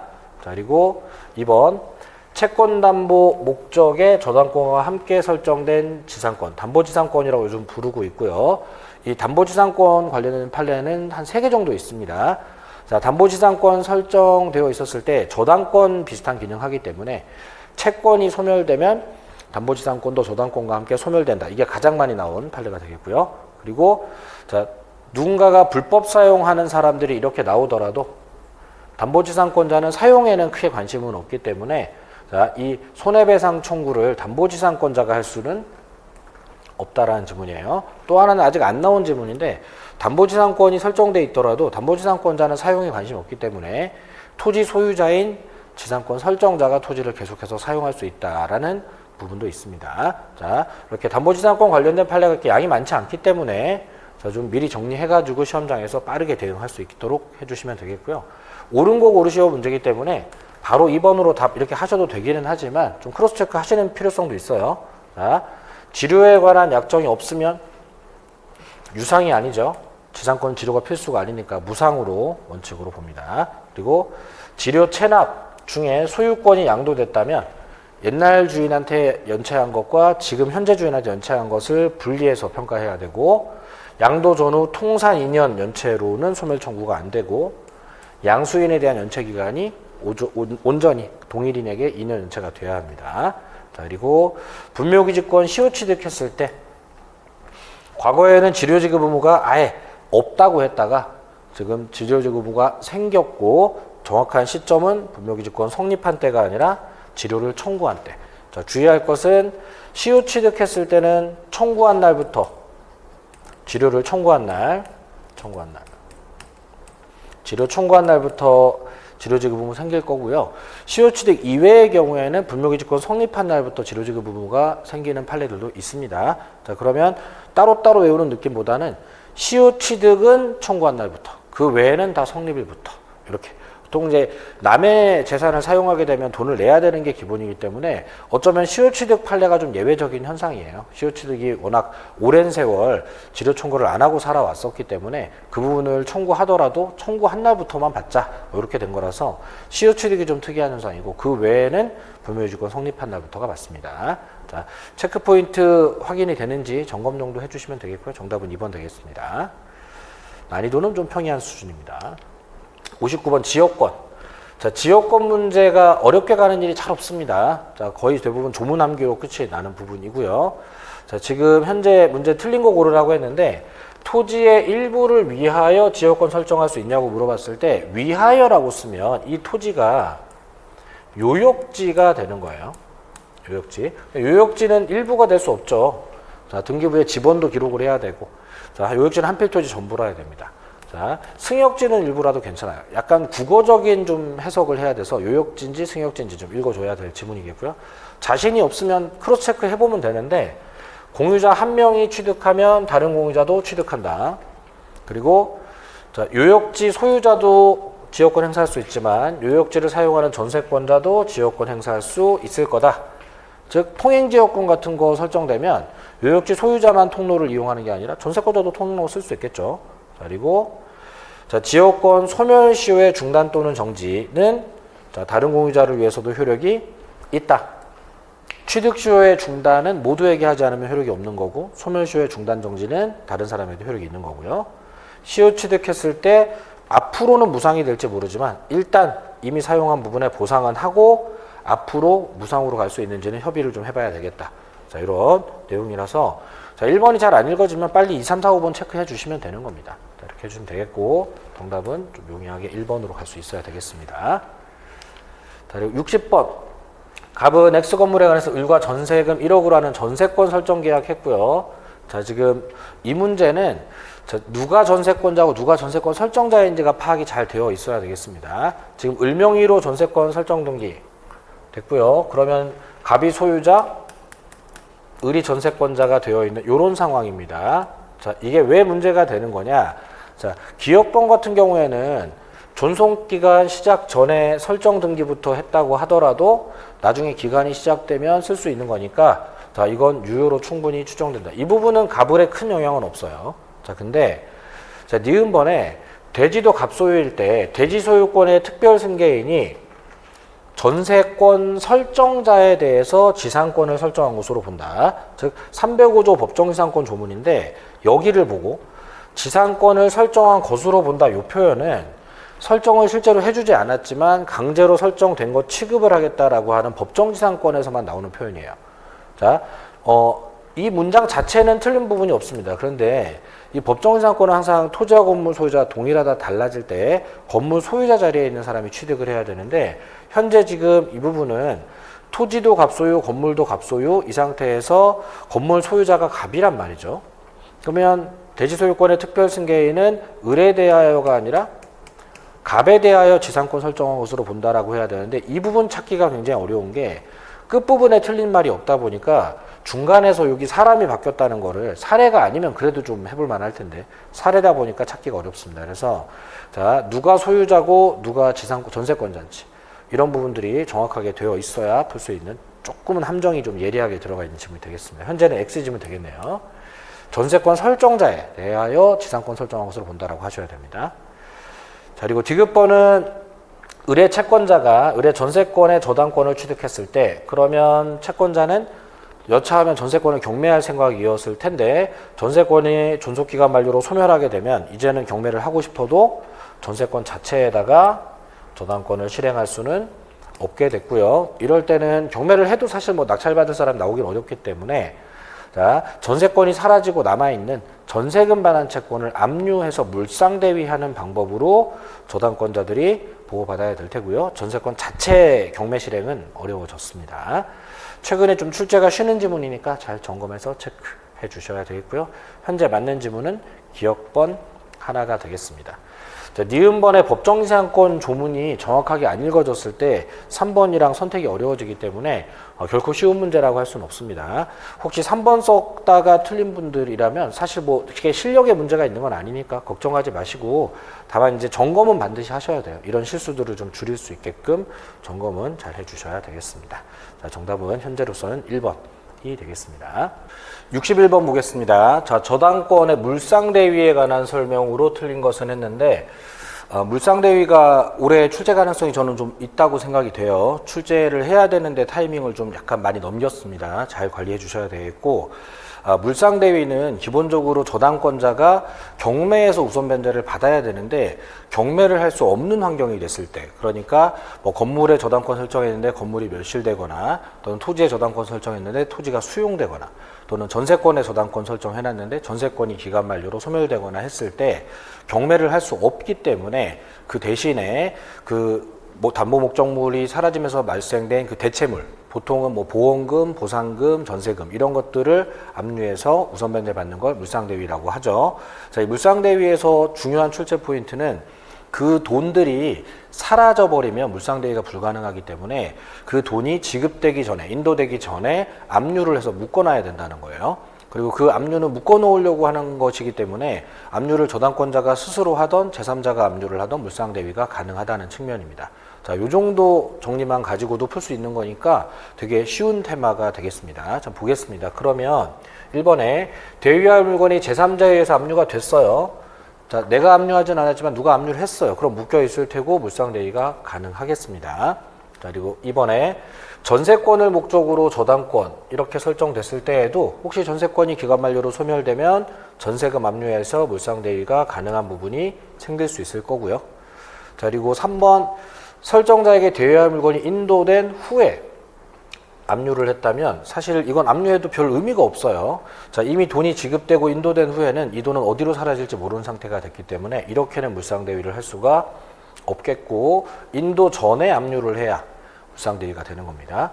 자, 그리고 4번 저당권자는 저당 목적물 소실로 저당권 설정자가 취득한 보험금 뭐 건물에 설정된 저당권 느낌으로 읽으시면 되겠죠. 자, 물상대위 충분히 할 수가 있는 케이스가 되겠고 정답 4번이 되겠네요. 자, 5번 지문이 다소 좀 까다로운데 자, 토지가 수용됐을 때 수용보상금에다가 물상대위 하는 건 가능해요. 수용되면 경매가 불가능하니까. 하지만 공익사업을 위한 토지 등 취득 및 보상에 관한 법률에 따라 협의 취득이 됐다는 건 수용이랑은 좀 다른 부분입니다. 이건 이제 협의로 취득했다. 국가가 그냥 매입한 거라고 보시면 되고 결국 협의 취득 보상금은 이건 매매대금 같은 것에 비슷한 성질을 갖게 되기 때문에 자, 이 부분은 물상대위가 어렵겠습니다. 그래서 5번 지문의 암기만 좀 정확하게 준비가 되어 있었다라고 하면은 정답 4번 하기가 그렇게 어려운 상황은 아닐 텐데 5번은 좀 외워져 있어야 돼요. 수용보상금이랑 보상금이랑 글자 자체는 똑같기 때문에 수용보상금의 물상대위는 되는데 협의취득 보상금의 물상대위는 안 됩니다. 자, 구별이 좀 필요하겠습니다. 정답은 4번이었고요. 62번 유치권 설명으로 틀린 것은 이라는 하는 부분인데 뭐 키워드들을 좀 잘 찾아갈 수 있어야 되겠습니다. 자, 점유를 취득한 뒤에 성립한 채권 이렇게 따로따로 점유와 채권이 따로따로 취득이 되더라도 나중 거 기준으로 유치권이 성립이 충분히 될 수가 있는 거고요. 점유도 필요하고 채권도 필요하지만 자, 이 점유와 채권 중에 나중 거 기준으로 나중 게 갖추어진 때 기준으로 유치권이 성립할 겁니다. 자, 그리고 2번은 간접 점유로도 유치권이 성립될 수는 있어요. 다만 채무자를 직접 점유자로 한다 이러면 돈 줄 사람이 직접 가져갔다 이런 뜻입니다. 자, 이렇게는 유치권이 어렵겠고요. 그리고 3번 자, 유치권자가 점유를 침탈당했을 때 점유권 침탈을 이유로 하는 점유보호 청구권 행사는 오케이, 가능할 거예요. 근데 유치권 자체에 기해서 유치권에 기한 반환 청구 부분은 그런 규정이 존재하지 않습니다. 그래서 자, 점유권에 기한 반환 청구해야지 유치권에 기한 반환 청구 안 된다. 자, 그리고 4번은 보존에 필요한 사용이니까 승낙 없이도 할 수 있겠고요. 보존을 넘어서 사용하려면 승낙 받아야 되는데 보존에 필요한 사용은 승낙 안 받아도 충분히 할 수 있겠습니다. 자, 5번 지문 같은 경우에 이 부분을 읽을 줄 알아야 돼요. 유예기간 인정을 했다. 자, 이 유익비에 관해서 상환기간 허여, 유예기간 허여가 되어버리면 변제기가 도래하지 않은 개념이 생겨버려요. 자, 기간이 허여되는 만큼 그 기간까지는 돈을 안 줘도 되는 기간이 생겨난 거죠. 자, 그러면 채권의 변제기가 도래되어야 유치권이 성립될 수 있는 것이기 때문에 유예기간 인정돼 버리면 이제는 더 이상 유치권은 행사할 수가 없다는 개념이 생겨버립니다. 자, 유익비라는 단어만 보면 유치권이 되는 채권이지만 이 상환기간 허여, 유예기간 허여가 있어버리면 유치권이 안 되는 부분으로 바뀔 수 있기 때문에 자, 이런 부분에 상환기간 허여 관련된 이 표현을 정확하게 잡아낼 수 있어야 되겠습니다. 자, 정답은 5번이 되겠고요. 난이도는 아주 높은 문제는 아닌데 근데 좀 포인트들이 정리가 안 돼 있으면 불편할 수는 있겠습니다. 자, 63번 저당권 설명으로 틀린 것은 했습니다. 자, 전세권은 저당권의 객체가 될 수 있는 거죠. 통상 부동산, 토지나 건물의 저당권 설정하는 거지만 전세권, 지상권은 저당권 설정의 객체가 될 수 있고 지역권은 똑같은 용익물권이지만 저당권 설정의 객체가 될 수 없는 거랑 구별이 좀 돼 있으면 되겠습니다. 자, 그리고 저당권 설정은 말 그대로 설정적 승계다. 이렇게 읽어주시면 되겠고요. 자, 그리고 3번은 토지 건물 일괄 경매를 하더라도 그건 철거 방지를 위해서 동일인에게 낙찰시키려고 하는 거지. 자, 토지 저당권자가 건물 매각 대금에서 우선 변제는 당연히 받을 수가 없는 겁니다. 대상물이 다르니까요. 자, 그리고 4번 건물 건축 개시되기 전에 나대지의 저당권이 설정됐다. 이런 말이 나오면 자, 이제 이해관계 충돌이 너무 많이 발생되기 때문에 뭐 동의를 하고 허락을 받고 어쩌고 특약을 하고 해도 법정지상권은 성립되기 어렵겠습니다. 자, 이 나대지의 저당권 설정으로 출발하면 자, 저당권자의 예측 범위, 또 경락인의 예측 범위, 이런 부분들이 이해 충돌이 많이 발생돼요. 그래서 자, 어떤 다른 말이 들어와도 법정지상권은 성립이 안 되는 쪽으로 결론이 나게 된다는 거 잘 관리가 돼야 되겠습니다. 그럼 정답은 4번이 되겠네요. 되겠고, 자, 5번에 저당목적물의 소유권을 취득한 제3자, 그러니까 제3취득자가 되겠습니다. 자, 취득한 제3자, 제3취득자. 설정 이후에 취득했으니까. 자, 그러면 경매대가에서 필요비 같은 비용을 우선 상환받을 수 있다. 이렇게 읽어주시면 되겠고, 자, 제3취득자라는 표현이 안 써 있더라도 경락인이 될 수 있다. 선순위 저당권을 채무자의 반대에도 불구하고 대의변제하고 저당권의 말소를 청구할 수 있다. 또 비용을 우선 상환받을 수 있다. 이런 말들은 다 제3취득자 쪽에서 나오는 말이니까 자, 그 제3취득자의 혜택 관련된 3개 지문은 반드시 숙지를 하고 있어야 되겠습니다. 자, 정답은 4번이 되겠습니다. 자, 64번 근저당권 설명으로 옳은 것은 했습니다. 자, 1번에 피담보 채무 확정 전이라는 게 중요한 거예요. 확정 전에는 뭐 채무자도 바뀌어도 되고요. 채권액도 바뀔 수 있고 뭐든지 변화가 좀 자유로운 시기가 되겠습니다. 그래서 정답은 1번인데 옳은 곳 고르시오 문제이기 때문에 너무 급하게 하시지 말고 크로스 체크를 좀 해줍니다. 자, 지금 1년분이 넘는 지연배상금 통상의 저당권에서는 담보가 되지 않는다가 맞겠지만 근저당권이라면 한도가 채권 채굴으로 정해져 있기 때문에 담보가 된다로 바꿔주셔야 되겠고, 그리고 근저당권 성립이 되려고 할 때 설정행위와 별도로 채권을 성립시키는 법률관계가 있어야지 되겠죠. 그죠? 자, 모든 담보물권은 채권이 있어야 돼. 뭐 당장 채권은 발생되지 않더라도 채권을 성립시키는 어떤 대출계약이라든가 이런 것들이 분명히 있어야지 되겠습니다. 채권이 없으면 담보물권 있을 수 없으니까요. 그리고 후순위 4번 근저당권자가 경매를 신청했을 때 선순위 근저당권의 피담보 채권 확정 시기를 물어보면 경락대금 완납시가 돼야 되겠죠. 근저당권자가 스스로 경매를 신청하면 경매 신청시가 맞는데 지금 후순위 근저당권자가 신청했으니까 후순위 자체는 신청시 확정되겠지만 선순위 근저당권은 자기가 원해서 경매를 한 게 아니라서 경락대금 완납시까지 미뤄서 확정될 겁니다. 자, 그리고 5번 질문은 확정 채권액이 채권 채굴액을 초과했을 때 자, 이때 자, 채무자는 전액을 변제하면 말소를 요구할 수 있는 거고요. 물상보증인이나 제3취득자는 채권 최고액만 변제를 하면 말소를 요구할 수 있는 겁니다. 그런데 후순위 근저당권자는 제3취득자라고 할 수 없기 때문에 자, 얼마를 갚더라도 변제를 하고 소멸을 청구하는 이런 행동을 할 수가 없는 사람이 되겠습니다. 자, 후순위 저당권자 입장에서는 선순위를 이렇게 대의 변제를 한다 하더라도 경매에서 자기 권리를 지킬 수도 없고 그렇기 때문에 제3취득자의 지위를 가질 수가 없어요. 저당권 설정 이후에 소유권, 지상권, 전세권 같은 것을 취득해서 경매를 하면 그 권리들이 사라질 위험이 있지만 선순위를 대의 변제해서 자기 권리를 지킬 수 있는 기회가 있는 사람에게만 이렇게 제3취득자의 지위를 줄 수 있는 겁니다. 그래서 후순위 저당권자는 제3취득자가 아니니까 이런 선순위를 대의 변제하는 행동이 허용되지 않겠습니다. 자, 그럼 정답은 1번이 되겠네요.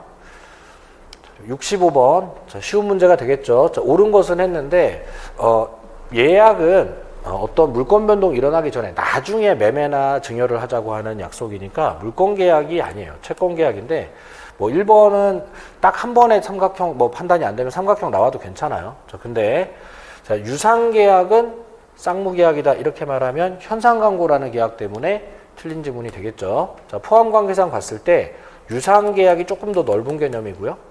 쌍무 계약이 그 안에 빠져 있는 느낌이에요. 그래서 쌍무 계약은 다 유상 계약이다 하는 건 맞는 말인데 요 사이 구간에 현상 광고라는 계약이 있어서 편문 대 유상인 계약입니다. 그러면 현상 광고는 유상이지만 쌍무가 아닌 경우가 있으니까 이 지문은 틀린 지문이 되는 겁니다. 자, 삼각형이 좀 나오더라도 3번에 교환이 낙성 계약이다 하는 게 지금 정답이 쉽기 때문에 자, 그리고 뭐 매매는 쌍무 계약, 임대차는 유상 계약으로 3, 4, 5번 쪽에 정답이 좀 쉽게 나올 수 있기 때문에 뭐 1, 2번에 약간 삼각형이 있더라도 서두르지만 않으면 자, 3번을 맞출 수 있는 쉬운 문제가 되겠습니다.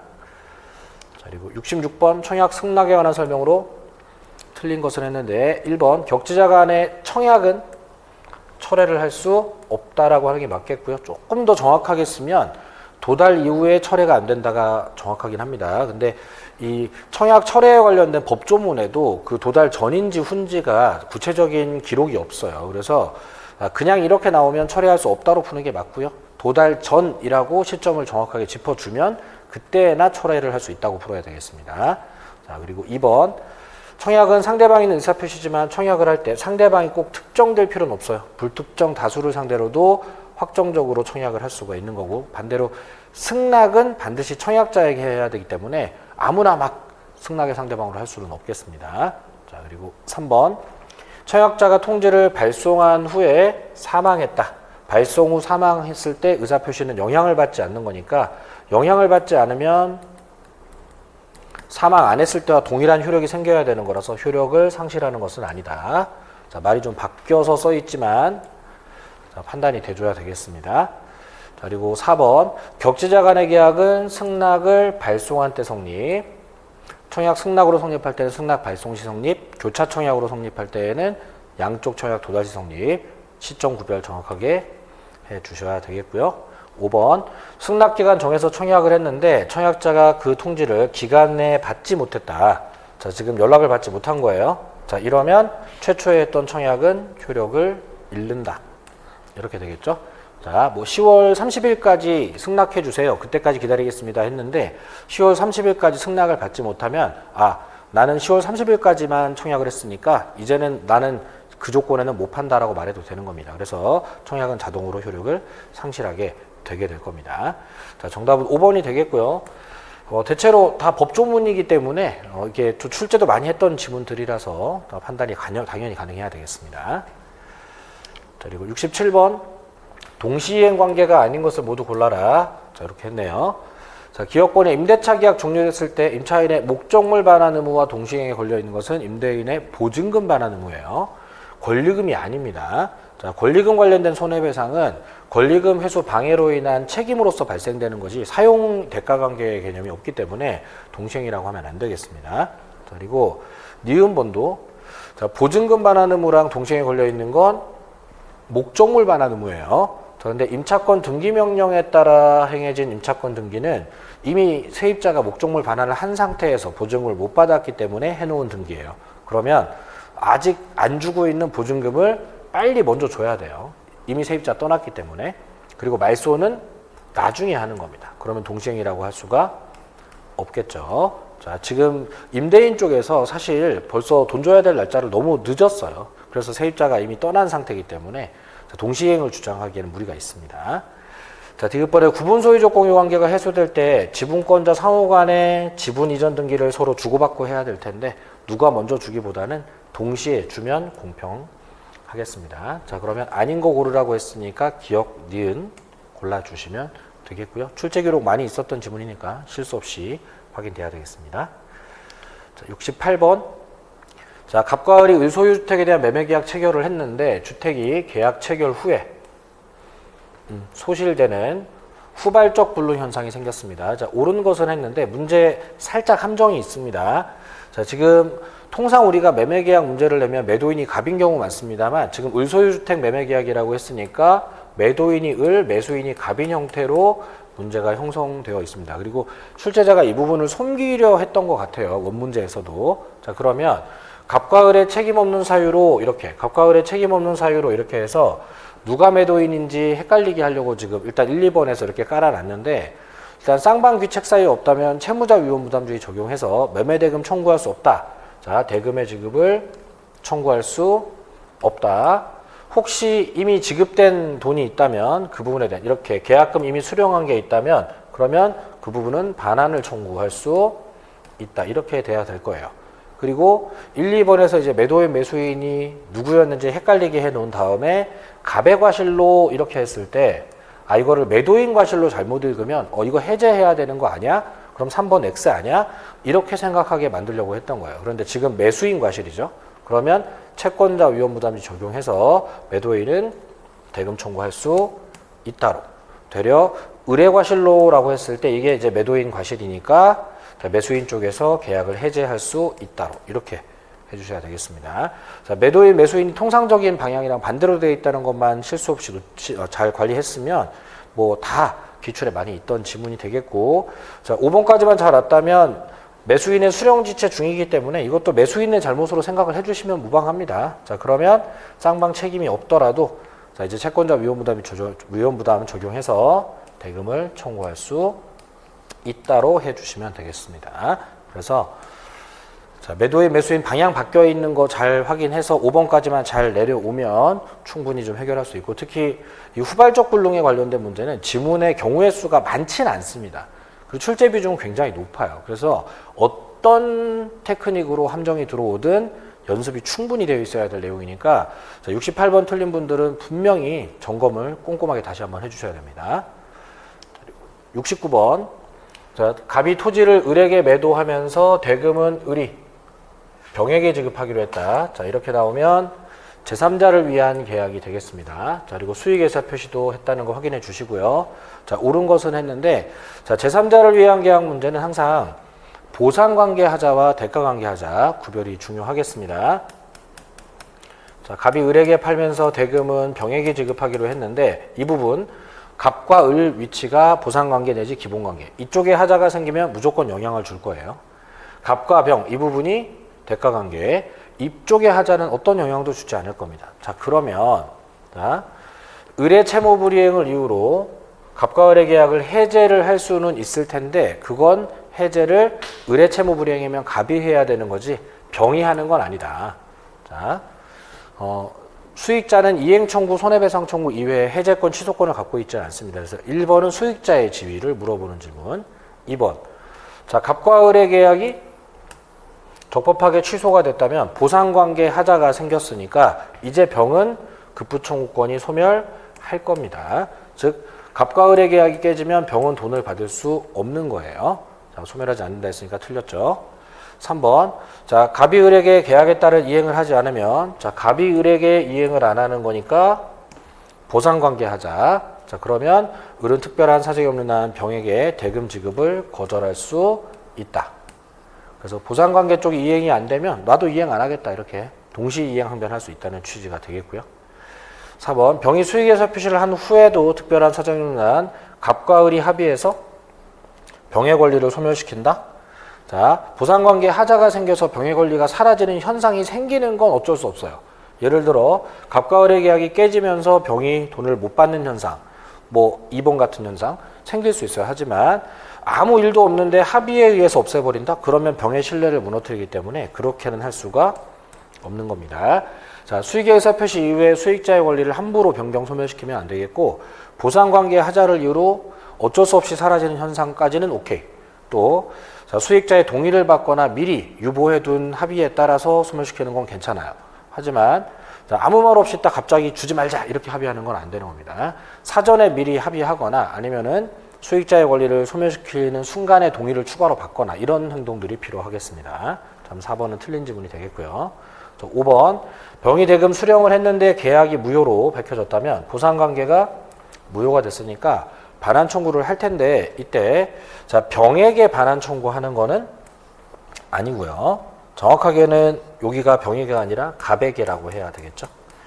안 된다 된다를 바꾸시는 것보다 누구에게 반환 청구하는 게 맞는지를 체크할 수 있도록 사람 체크를 정확하게 해주시는 습관이 필요하겠습니다. 자, 정답은 3번이 되겠고요. 자, 전부 다 기출지문에 다 출제기록 여러 번 있었던 지문입니다. 다만 이제 2번 지문이나 3번 지문 같은 것들은 내가 외워서 하기에는 변형들이 좀 생겨나요. 뭐 취소라고 했다가 무효라고 했다가. 근데 자, 중요한 건 취소냐 무효냐 이런 게 아니라 그 위치가 보상관계 쪽에서 지금 문제가 생기고 있다는 걸 반영할 수 있어야 된다는 겁니다. 자, 출제 비중도 높고 연습만 충분히 돼 있으면 쉽게 맞출 수 있는 문제니까 이런 거 잘 관리가 돼야 되겠습니다. 70번입니다. 계약 해지 설명으로 옳은 것은 해제가 아니고 해지예요. 해지. 해제와 해지는 똑같은 겁니다. 계약을 깨는 행동인데 다만 제자가 붙으면 제거한다의 개념이 되면서 소급표가 생겨요. 지자가 붙으면 그칠 지자를 쓰면서 소급표가 없는 상태가 되게 됩니다. 그래서 해지가 되게 되면 장래를 향해서 계약이 없어지는 효과가 발생된다. 이것만 알았으면 문제가 아주 쉬운 문제가 돼요. 물론 이제 옳은 거 고르시오 문제이기 때문에 자, 묵시적으로 할 수 있다. 도달 후에는 철회가 안 된다. 자, 임차인은 기간 약정 없으면 언제든지 해지 통고할 수 있고 토지 임대차라면 뭐 1개월 뒤에 종료 뭐 이렇게 되겠네요. 자, 임대인이 하면 6개월, 임차인이 하면 1개월. 자, 그리고 당사자가 여러 명이면 전원으로부터 전원에 떠서 해지해야 되니까 한 명이 해지권을 잃으면 다른 당사자의 해지권도 소멸한다. 자, 틀린 자리들을 좀 체크하면서 내려와야 되는 불편함이 있기는 한데 사실 이제 1번, 2번, 3번, 4번 같은 3번은 뭐 해지에만 나옵니다만 1번, 2번, 4번은 해제 문제로 생각하고 풀어도 별 차이가 없이 풀립니다. 그렇기 때문에 자, 5번까지 내려만 온다면은 정답을 좀 용이하게 5번으로 파악할 수 있어야 되겠습니다. 자, 그 실제 시험 문제에서도 우리 중개사 시험이 물권법 파트가 좀 문제 어렵게 나오는 경향이 있어요. 시험 범위를 넓게 포함하고 있기 때문에. 그런데 계약법 특히 총론 쪽은 위험부담, 제3자를 위한 계약, 계약의 성립, 해제 해지. 자, 나오는 문제가 5문제인데 4문제 정도가 뻔해요.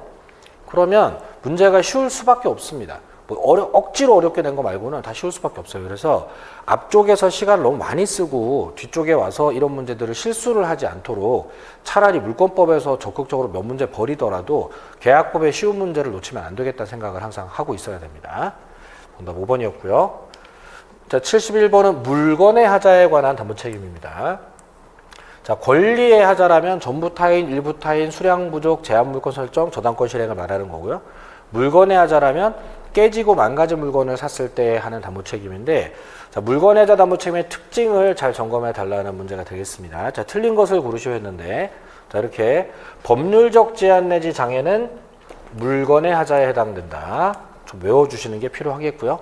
느낌이 권리의 하자지만 이건 물건의 하자로 평가하겠다. 자, 그리고 하자의 존부는 이행기 기준이 아니라 계약 체결 당시 기준 판단이 되겠죠. 자, 그리고 물건의 하자 담보 책임이니까 매수인은 선의, 무과, 실이라야 될 겁니다. 자, 권리의 하자라면 매수인이 선의이기만 하면 뭐 모든 유형의 담보 책임이 다 적용 가능하지만 물건의 하자니까 매수인, 선의, 무과, 실이라야 되겠고 자, 그리고 종류로 지정된 물건에 관한 매매라면 해제 손해배상 청구해도 되지만 해제 손해배상 청구하지 않고 자, 하자 없는 완전물을 청구해달라는 완전물 급부 청구를 할 수도 있겠다. 뭐 이런 내용이 되겠네요. 자, 그러면 정답이 다소 쉬운 데에서 2번으로 나왔기 때문에 뭐 뒤를 좀 버리고 가도 괜찮기는 하겠고요. 기본적인 암기 점검 정도 해주시면 되겠습니다. 자, 5번 지문도 마찬가지. 요즘 많이 나오죠. 담보 책임 성립하더라도 착오 취소 얼마든지 할 수 있다. 이 정도 읽어주시면 되겠습니다. 자, 72번 합의 해제 설명으로 틀린 것을 했는데, 자, 합의 해제 문제가 나오면 무조건 두 가지를 먼저 점검합니다. 합의 해제에는 손해배상 청구가 없다, 이자 가산 없다. 특약이 없는 이상 법정 해제랑 이 두 가지가 다르기 때문에 합의 해제네? 그러면 이자를 붙여서 반환해야 된다? X. 그러면 바로 1번에 답 쓰고 그냥 패스 시켜도 됩니다. 혹시 자, 이런데 답이 안 나오면 손해배상 없다까지 확인해 주시고요. 그리고 해제가 됐을 때 매도인에게 소유권이 당연히 복귀되는 현상, 법정해제, 약정해제, 합의해제 다 똑같고요. 그리고 제3자 보호규정 적용되는 거, 법정해제, 약정해제 다 똑같고요. 자, 묵시적으로 이루어질 수 있는 것도 우리 중개사 시험에는 뭔가 묵시적으로 되느냐고 물어보면 다 된다고 해도 될 정도 상황이기 때문에 문제가 쉬워요. 그래서 자, 빨리 푸는 게 관건이 되겠습니다. 자, 합의해제에는 두 가지가 없다. 손해배상 없다. 이자 가산 없다. 이렇게 해주시면 되겠습니다. 네, 73번은 자, 계약금 계약을 관련된 문제인데, 계약금은 수령을 했는데, 자, 이 문제의 포인트는 위약금에 관한 약정이 없다는 겁니다.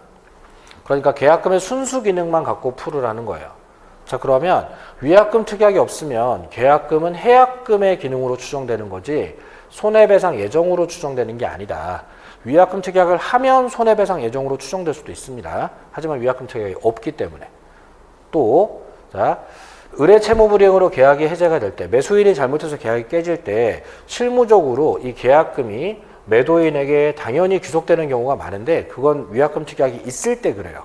지금 위약금 특약이 없기 때문에 그렇게 되지 않는다가 되는 겁니다. 그러니까 이 문제는 위약금 특약을 하지 않았다면 계약금이 손해배상이나 또는 위약금으로 몰수되는 기능이 나와서는 안 된다의 포인트가 있는 거예요. 지금 정답이 2번이 되겠고요. 자, 3번 같은 경우에는 중도금을 지급했기 때문에 이행의 착수가 있었으니까 이제는 계약금을 이용해서 배액 상환하더라도 해제를 할 수 있는 시기를 놓쳤죠. 자, 그리고 4번은 계약금의 일부만 지급됐을 때, 최근에 나온 판례인데, 자, 계약금 계약 요물 계약인 만큼 약정 계약금 전부 지급 이후에 그 전액의 2배를 제공하면서 해제를 해야 되는데, 일부 지급 수령 금액의 배액으로는 해제가 허용되지 않는다. 실무에서 하고 있지만 그건 편법으로 하고 있는 거지 법적으로는 금지된 사안이다라는 겁니다. 그래서 정답은 2번이지만 최근 트렌드상으로는 4번이, 그리고 전통적인 트렌드상으로는 3번이 삼각형이 나오면 절대 안 되는 지문입니다. 자, 이 3번, 4번이 잘 관리되는지 점검해야 되겠고, 자, 5번은 토지거래 허가를 받았다 하는 것이 이행의 착수는 아니기 때문에 아직도 계약금을 이용한 해제는 가능한 구간에 있다. 뭐 이런 내용이 되겠습니다. 네, 정답은 2번이 되겠고요. 그 본시험을 위해서 우리가 준비를 하실 때는 2번은 실수할 수 있어요. 자주 나오는 게 아니니까. 하지만 3, 4번에서는 일단 삼각형 없어야 됩니다. 3, 4, 5번 쪽에서는. 그러면 본시험에 가서는 충분히 또 득점으로 갈 수도 있는 거니까 틀린 분들이 나오더라도 3, 4, 5번 쪽에서는 좀 걸러지고 1, 2번 쪽에서 틀리신 분들은 약간의 암기 점검 추가해 주시면 되겠습니다. 자, 74번입니다. 임대차 차임에 관한 설명으로 옳은 것은 했는데, 자, 문제가 다소 어렵습니다. 사실 뭐 전공자들이라든가 이런 분들한테 이렇게 뭐 어려울 건 아니겠습니다만은, 자, 여러분들이 좀 단기간에 공부를 하다 보면 어려울 수 있어요. 자, 이 문제는 틀려도 괜찮다고 저는 생각을 하는데 좀 줄여서 찍기는 해줘야 될 것 같아요. 자, 1번 같은 경우에 임차인의 과실로 멸실이 되면 차임의 감액을 청구할 수가 없습니다. 자, 임차인의 과실 없이 멸실됐으면 그럼 임차인 잘못이 아니니까 임차인 쪽에서는 나는 월세를 좀 줄여서 내겠다 이렇게 할 수 있을 텐데, 임차인이 망가뜨렸다면 그러면 거기에 대한 책임을 져야 되는 부분이라서 감액 청구가 안 됩니다. 그러면 여기 임차인의 과실론지 임차인의 과실 없인지 이걸 보고 판단을 해야 되는데 쉽지 않아요. 자주 나오던 문제도 아니고, 또 여럿이 공동으로 임차했을 때 균등 비율로 분할한 비율의 차임 지급을 하는 게 아니라 연대 채무 형태로 부담을 해야 되는데, 전공자들에게야 이게 좀 익숙한 표현이지만 비전공자들에게는 이게 쉬운 표현이 아닙니다. 삼각형이 1, 2번에 두 개 다 나올 수 있어요. 그 여러분들의 어떤 실력이 부족해서 그런 게 아니니까 문제가 좀 어렵게 갔다 이렇게 생각해 주시면 되고, 또 경제산정 변동으로 차임 증액 청구했을 때 법원이 증액 결정하게 되면 청구 시점 기준으로 증액 효과가 생기기 때문에 지연 손해금 발생도 결정 다음 날이 아니라 청구 다음 날부터 발생될 건데, 이것도 자 발생된다 안 된다를 물어봤으면 좀 쉬웠을 텐데 이 시점을 물어봐 가지고 쉽지가 않습니다. 자, 그리고 4번 임차인의 차임 연체로 계약이 해지가 됐을 때 임차인은 임대인에 대해서 부속물 매수 청구할 수가 없다가 되겠죠. 연체로 인한 해지의 경우에는 매수 청구 계통들은 전부 다 허용되지 않습니다. 자, 이걸 만약 허용할 경우에 매수 청구를 하기 위해서 일부러 연체하는 사람이 나올 우려도 있기 때문에 그런 거고요. 이 매수 청구권들은 다 존속기간 만료 시에 하게 되어 있습니다. 4번은 출제 수가 굉장히 많아요. 그래서 삼각형이 1, 2, 3번에 잔뜩 들어올 수 있습니다. 하지만 그럴 때 오래 쳐다보지 마시고 그냥 삼각형 이렇게 하시고 잘 못 보던 문제인데 이렇게 하시고 4번에서 정답 쓰고 뭐 삼각형 많아도 상관없다. 요 운영을 해주셔야지 되는 겁니다. 그리고 5번 같은 경우에는 이제 한 번만 연체를 해도 해지할 수 있다고 말하면 너무 가혹하죠. 자, 민법 기본적으로 2기 연체인데 3기, 4기로 연체를 할 수 있는 기회를 더 늘려주는 건 괜찮아요. 근데 이런 식으로 임차인을 불리하게 만드는 변경을 하면 무효가 되는 겁니다. 자, 그래서 정답은 4번이 되겠고요. 뭐 4번 하나만 딱 알아도 지금 답을 맞출 수 있어야 될 정도로 4번은 중요한 지문이니까 4번 위주로 관리하시고 1번, 2번, 3번, 5번 5번은 그래도 좀 알면 좋겠는데 1번, 2번, 3번을 놓쳤더라도 이거는 이제 남은 기간에 학습에 너무 추구하진 않았으면 좋겠습니다. 정답은 4번. 자, 75번입니다. 자, 보증금 3억으로 임대차 계약했고요. 대항 요건, 확정일자는 다 갖추었습니다. 그리고 저당권이 그 이후 시점에 취득이 됐고요. 그리고 임차권 등기 명령 집행에 따라 임차권 등기가 또 그 이후 날짜에 좀 등기가 들어갔습니다. 문제가 다소 길고 복잡한데 사실 문제는 어렵지는 않아요. 근데 형식이 좀 날짜가 많이 들어가고 해서 시간에 몰려서 75번으로 오면 사실 엄두가 잘 안 납니다. 근데 내용적으로 보면 문제가 쉽기 때문에 자, 이런 문제들은 시간 관리를 잘했으면 맞추는 문제, 시간 관리 못했으면 아쉽지만 사실은 좀 기대하기 어려워집니다. 자, 사실 문제는 자, 임차권 등기 비용은 임대인이 돈을 안 줘서 그런 거니까 비용을 청구해도 될 거냐 하는데 을소유주택, 을이 소유자니까 자, 소유자가 눈을 조심해 주시고 소유자한테 비용 청구할 수 있다.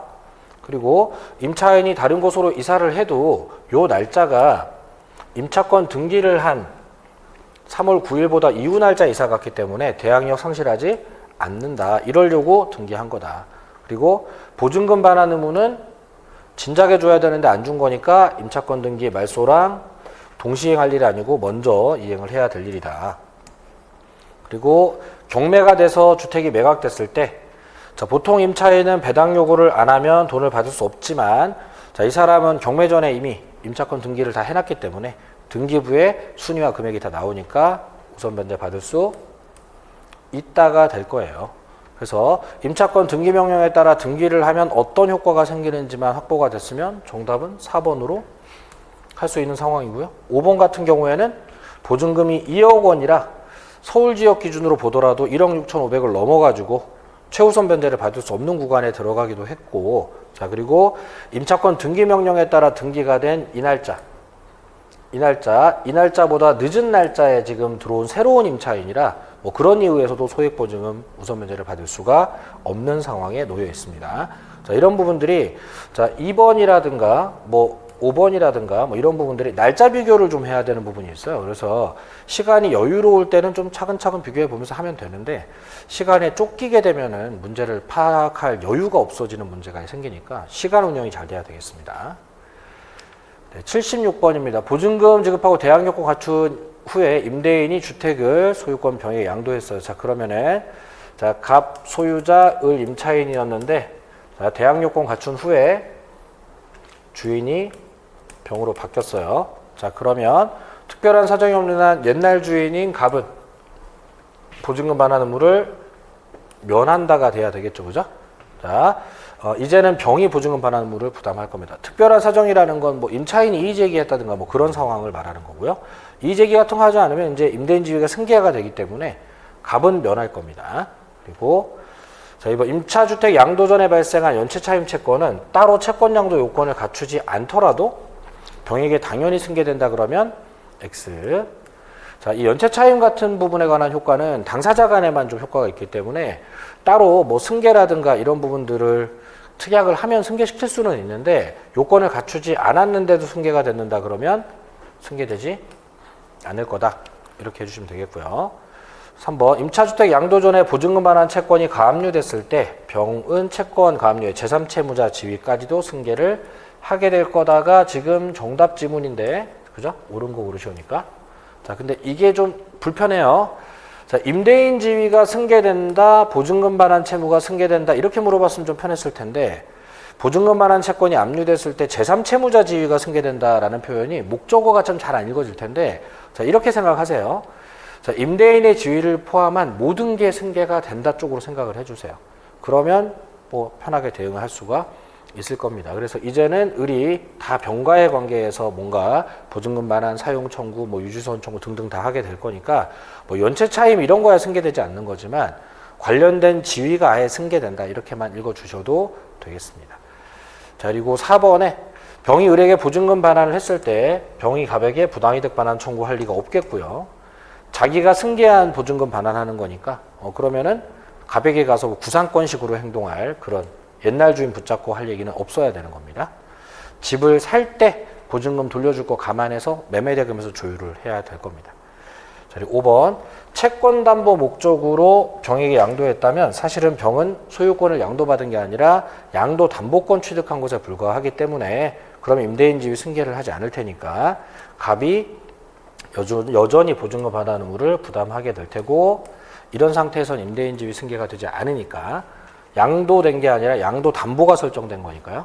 자, 그러면 갑이 여전히 보증금 반환 의무를 부담하게 되겠습니다. 정답은 3번인데 근데 문제가 옳은 것 고르시오 문제고 사실 이제 3번 질문 자체도 제3채무자의 지위라는 이 부분이 익숙치가 좀 않을 수 있겠고요. 제가 봤을 때 1번하고 네 5번도 좀 쉽진 않네요. 1번하고 2번 정도는 걸러낼 수 있을 것 같은데 3, 4, 5번 쪽에서는 쉽진 않을 것 같아요. 그래서 이 문제는 뭐 못 맞춘다 하는 건 아닙니다만 맞추려면 꽤 많은 시간을 투자를 해야 돼서 이 문제를 틀렸다고 해서 뭔가 추가 학습을 해야 되고 이렇지는 않습니다. 자, 우리가 40문제 중에서 한 24에서 28개 사이만 맞추면 합격이 되는 상황이 되기 때문에 그러면 아예 극상 문제는 아닙니다만 이런 문제는 틀렸더라도 그냥 시간 많이 안 뺏겼으면 운영은 잘 된 걸로 생각해 주셔야 돼요. 이걸 틀려서 내가 실력이 부족하다 이렇게 고민하실 필요 없습니다. 이 문제는 어려운 문제예요. 그리고 77번 집합건물법 틀린 것은 이거는 틀리면 혼나야 돼요. 이건 잘 맞춰야 됩니다. 자, 공용 부분은 엘리베이터 같은 거 그거를 지분의 비율로 사용하면 어떡하냐. 용도에 따라 사용해야지. 기출문제에 수없이 나온 지문. 또 공용 부분은 엘리베이터 같은 거 물건의 득실 변경은 소유권 이전 같은 걸 말하는데 엘리베이터의 등기가 어디냐 이게. 이런 거. 또 시공자는 집합건물 지은 사람, 분양자는 팔아먹은 회사가 되는 건데 자, 담보 책임은 이제 분양자와 시공자가 모두 다 부담을 해야 되기 때문에 부담하지 않는다 그러면 틀린 지문. 자, 그래서 자, 기억 리을은 뭐 수없이 출제가 되었던 지문이고요. 디귿번은 이제 개정 이후에 한 번밖에 출제 없었긴 한데 용어가 그렇게 어렵진 않아요. 시공자가 당연히 하자보수 같은 담보 책임 부담을 해줘야 되는 상황입니다. 그래서 자, 이런 문제에서만 실수가 안 나오면 아까 76번 문제 같은 경우 실수해도 괜찮아요. 그건 뭐 공부가 아주 잘 되어 있는 학생들만 안정적으로 풀 수 있는 문제니까 자, 실수가 없어야 될 지문은 실수가 없어야 됩니다. 자, 그리고 78번 1억 원의 차용금 소비대차 채무를 담보하기 위해서 2억 원 더 비싼 부동산에 소유권 이전 등기를 하면 가등기담보법 적용을 받는 양도담보 사례가 됐습니다. 자, 양도담보에 대한 이해만 되어 있으면 사실은 난이도는 낮게 접근할 수 있는데 이해도가 부족하다면 문제는 형식도 사례가 어렵습니다.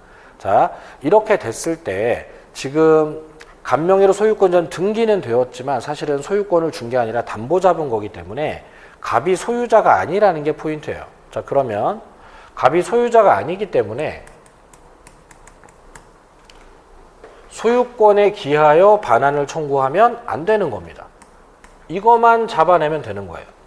그리고 갑이 소유자는 아니지만 담보물권, 양도담보권을 갖고 있는 저당권자 유사한 사람이기 때문에 담보권 실행을 목적으로서 인도를 청구하는 건 된다가 되는 거예요.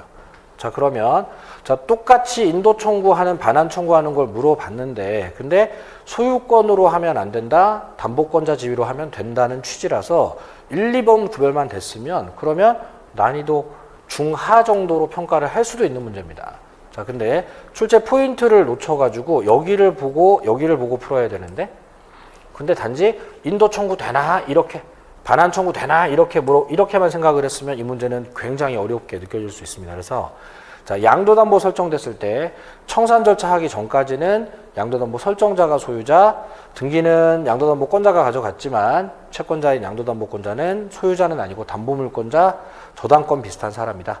이렇게 해주시면 되겠고요. 자, 그러다 보니까 갑은 소유자가 아니니까 임료상당의 부당이득 반환 청구, 즉 과실에 관한 취득 부분을 물어보는 건데 이것도 할 수가 없다가 되는 거고요. 그리고 갑은 소유자가 아니라 저당권자 비슷한 사람이니까 보험금에다가 물상대위는 할 수가 있다가 되는 거예요. 그러니까 자, 전체적으로 문제의 컨셉이 갑이 지금 소유자의 지위를 갖고 있냐, 저당권자 유사한 담보물권자의 지위를 갖고 있냐에 치중되어 있는 문제가 되겠습니다. 그래서 자, 요 성질 부분만 정확하게 됐으면 좀 편하게 갈 수 있는 문제였습니다.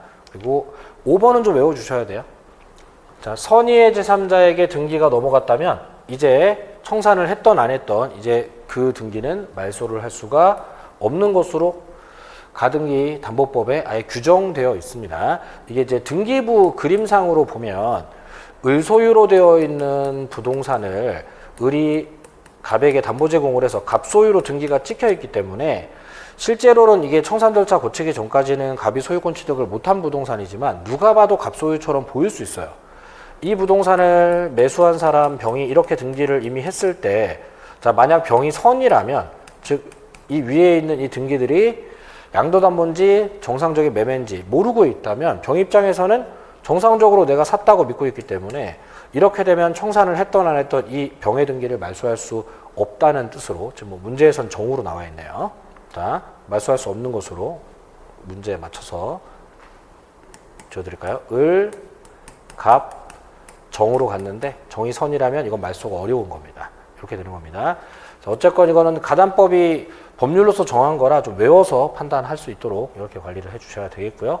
정답은 성질을 이해해서 1번으로 갈 수 있게 해주셔야 되겠습니다. 다소 까다로운 문제 되겠네요. 자, 79번 상가건물 임대차 보호법상 대항력 설명으로 틀린 것은 했어요. 자, 환산보증금이 9억 원을 초과한다면 서울 지역 기준으로는 상가건물 임대차 보호법 적용이 대체로 안 되지만 인도 사업자 등록 다음날 대항력을 취득하는 이 부분은 환산보증금 액수에 관계없이 동일하게 적용되게 되는 조항이고요. 이 대항력 규정 말고도 갱신요구, 권리금, 3기 연체를 해지 사유로 하는 규정, 그리고 감염병 예방 법률에 따른 해지 규정 이런 것들은 9억 초과에도 적용된다는 점 좀 암기 점검해 주셔야 되겠고요. 그리고 2번 사업자 등록 신청서에 첨부한 임대차 계약서상의 건물 소재지가 등기부상의 표시와 불일치하는 경우가 생겼다는 건데, 자, 이러면 대항력이 좀 취득이 되기 어렵겠다 하는 질문인데 외우지 마시고요. 주택임대차보호법 공부하실 때 우리가 전입신고를 다른 집원에다가 하게 되면 그러면 인식 가능성이 없어서 대항력 취득하지 못한다는 것과 비슷한 겁니다. 그러니까 소재지가 표시와 틀리다, 등기부와 표시가 틀리다, 다른 전 집원에다가 사업자 등록 신청을 해놨다는 거. 그럼 남들은 확인할 수가 없는 거니까 대항력 취득하지 못한다 해주시면 되겠고요. 자, 이 부분이 파악이 어려우면 삼각형 치고 가도 돼요. 자, 그리고 3번 상속에 의해서 임차건물 소유권 취득한 자. 상속이면 포괄 승계. 그러면 어쨌건 건물의 소유권을 취득한 자는 임대인 지위를 승계를 당연히 해주셔야 되겠고, 당연히 상속이면 더더욱 자, 임차건물 양수인에 해당이 된다. 뭐 매매로 양도받은 건 아닙니다만 지위 승계는 당연히 해야 돼요. 포괄 승계니까. 자, 이렇게 돼야 되겠고, 4번 인도 사업자 등록 구비한 임차인이 폐업 신고를 했다가 그러면 주택으로 치면 주민등록을 전출 뺐다가 다시 같은 상호 등록번호로 사업자 등록을 했으면 자, 우리 주민등록 뺐다가 다시 전입신고하면 옛날 대항력 사라지고 새로운 대항력 취득하는 것처럼 폐업 신고했다가 다시 사업자 등록하면 처음 대항력이 유지가 되는 게 아니라 종전의 대항력 사라지고 새로 사업자 등록했을 때를 기준으로 다시 대항력 취득을 하게 됩니다. 그래서 자, 소급적 회복이 아니라는 거, 처음 대항력 유지가 되지 않습니다. 자, 4번 지문이나 2번 지문 같은 문제를 풀 때에는 주택임대차보호법의 대항력 원리랑 비슷하게 판단하시되 사업자 등록을 주민등록 느낌으로 생각해서 읽어주시면 별도의 암기 없이 해결할 수 있는 문제가 되겠습니다. 정답은 4번이었고요. 자, 5번은 가등기 된 집에 대항력 취득했었기 때문에 가등기가 지금 선순위가 되겠네요. 그리고 대항력이 후순위. 그러면 본등기가 되게 됐을 때는 순위에 밀리는 대항력은 유지할 수가 없게 된다는 취지가 되겠습니다. 뭐 외울 문장은 아니고요. 순위 비교만 잘 해주시면 되겠습니다. 자, 그리고 80번. 자, 마지막 문제인데 난이도가 굉장히 높아요. 사실 이제 지울 수 있는 지문은 있습니다만 1번 그리고 2번 그리고 3번 쪽의 판단이 굉장히 어렵습니다. 자, 이 부분을 억지로 맞추려고 하시기보다는 뭐 4번이나 5번 같은 경우에는 좀 그래도 지울 수 있는 여지가 있으니까 자, 내가 지울 수 있을 만큼 지우고 1, 2, 3번 중에 찍어 주셔도 괜찮겠고요. 전체적으로는 자, 말소등기 청구는 할 수가 있는 거기는 한데 근데 그 원인을 소유권에 의해서 하거나 부당이득을 이유로 하거나 명의신탁 해지를 이유로 하느냐에 따라 되고 안 되고가 달라지는 건데 이 부분까지 정확한 구별이 되려면 거의 외워져 있어야 돼요. 전공자들 아니고서는. 정답은 1번입니다만은 이 문제는 맞추는 욕심보다는 그래도 한두 개는 지우고 내가 판단한다 이렇게 해주시면 되겠고 1, 2, 3번 중에 고민하다가 틀리는 거는 중개사 수험생 수준에서는 크게 시험 준비에 문제가 되는 상황은 아니니까요. 틀려도 그렇게 문제가 되진 않습니다. 그렇게 관리해 주시면 되겠습니다. 이렇게 해서 10월 모의고사 해설을 좀 모두 마치고요. 그 시험에 대한 우리가 대비를 위해서 모의고사를 보는 거예요. 그럼 이제 모의고사에서 70점, 80점 이렇게 합격 점수가 나오고 있으면 당연히 기분은 좋겠으나 본 시험에 가면 분명히 또 다른 문제들이 등장할 테고 중요한 건 모의고사를 통해서 시간 안에 답안지 마무리까지 잘 되고 있는지 내 능력으로는 해결할 수 없는 문제를 오래 붙잡고 있지 않고 빨리 포기하고 할 수 있는 문제에 집중을 하러 갔는지 자, 점수가 몇 점이 나오든 간에 내가 실수하지 않았으면 맞췄어야 될 문제만 다 맞추고 있으면 그러면 충분히 합격에 근접해 있다 이렇게 말씀드릴 수 있는 거고요. 다만 이제 너무 점수가 떨어지게 되면 자신감이 떨어지니까 50점대, 60점대 근처에서는 싸움이 될 수 있는 운영 정도는 신경을 써주셔야 됩니다. 오늘 해설 드리면서도 틀려도 괜찮은 문제입니다 라고 말씀드린 건 점검 안 하셔도 되지만 자, 이런 건 반드시 맞춰야 됩니다 라고 말씀드렸던 문제들이 미진하다면 그 부분은 재차 점검 반드시 하고 넘어갈 수 있도록 관리해 주시기 바랍니다. 자, 수고하셨습니다.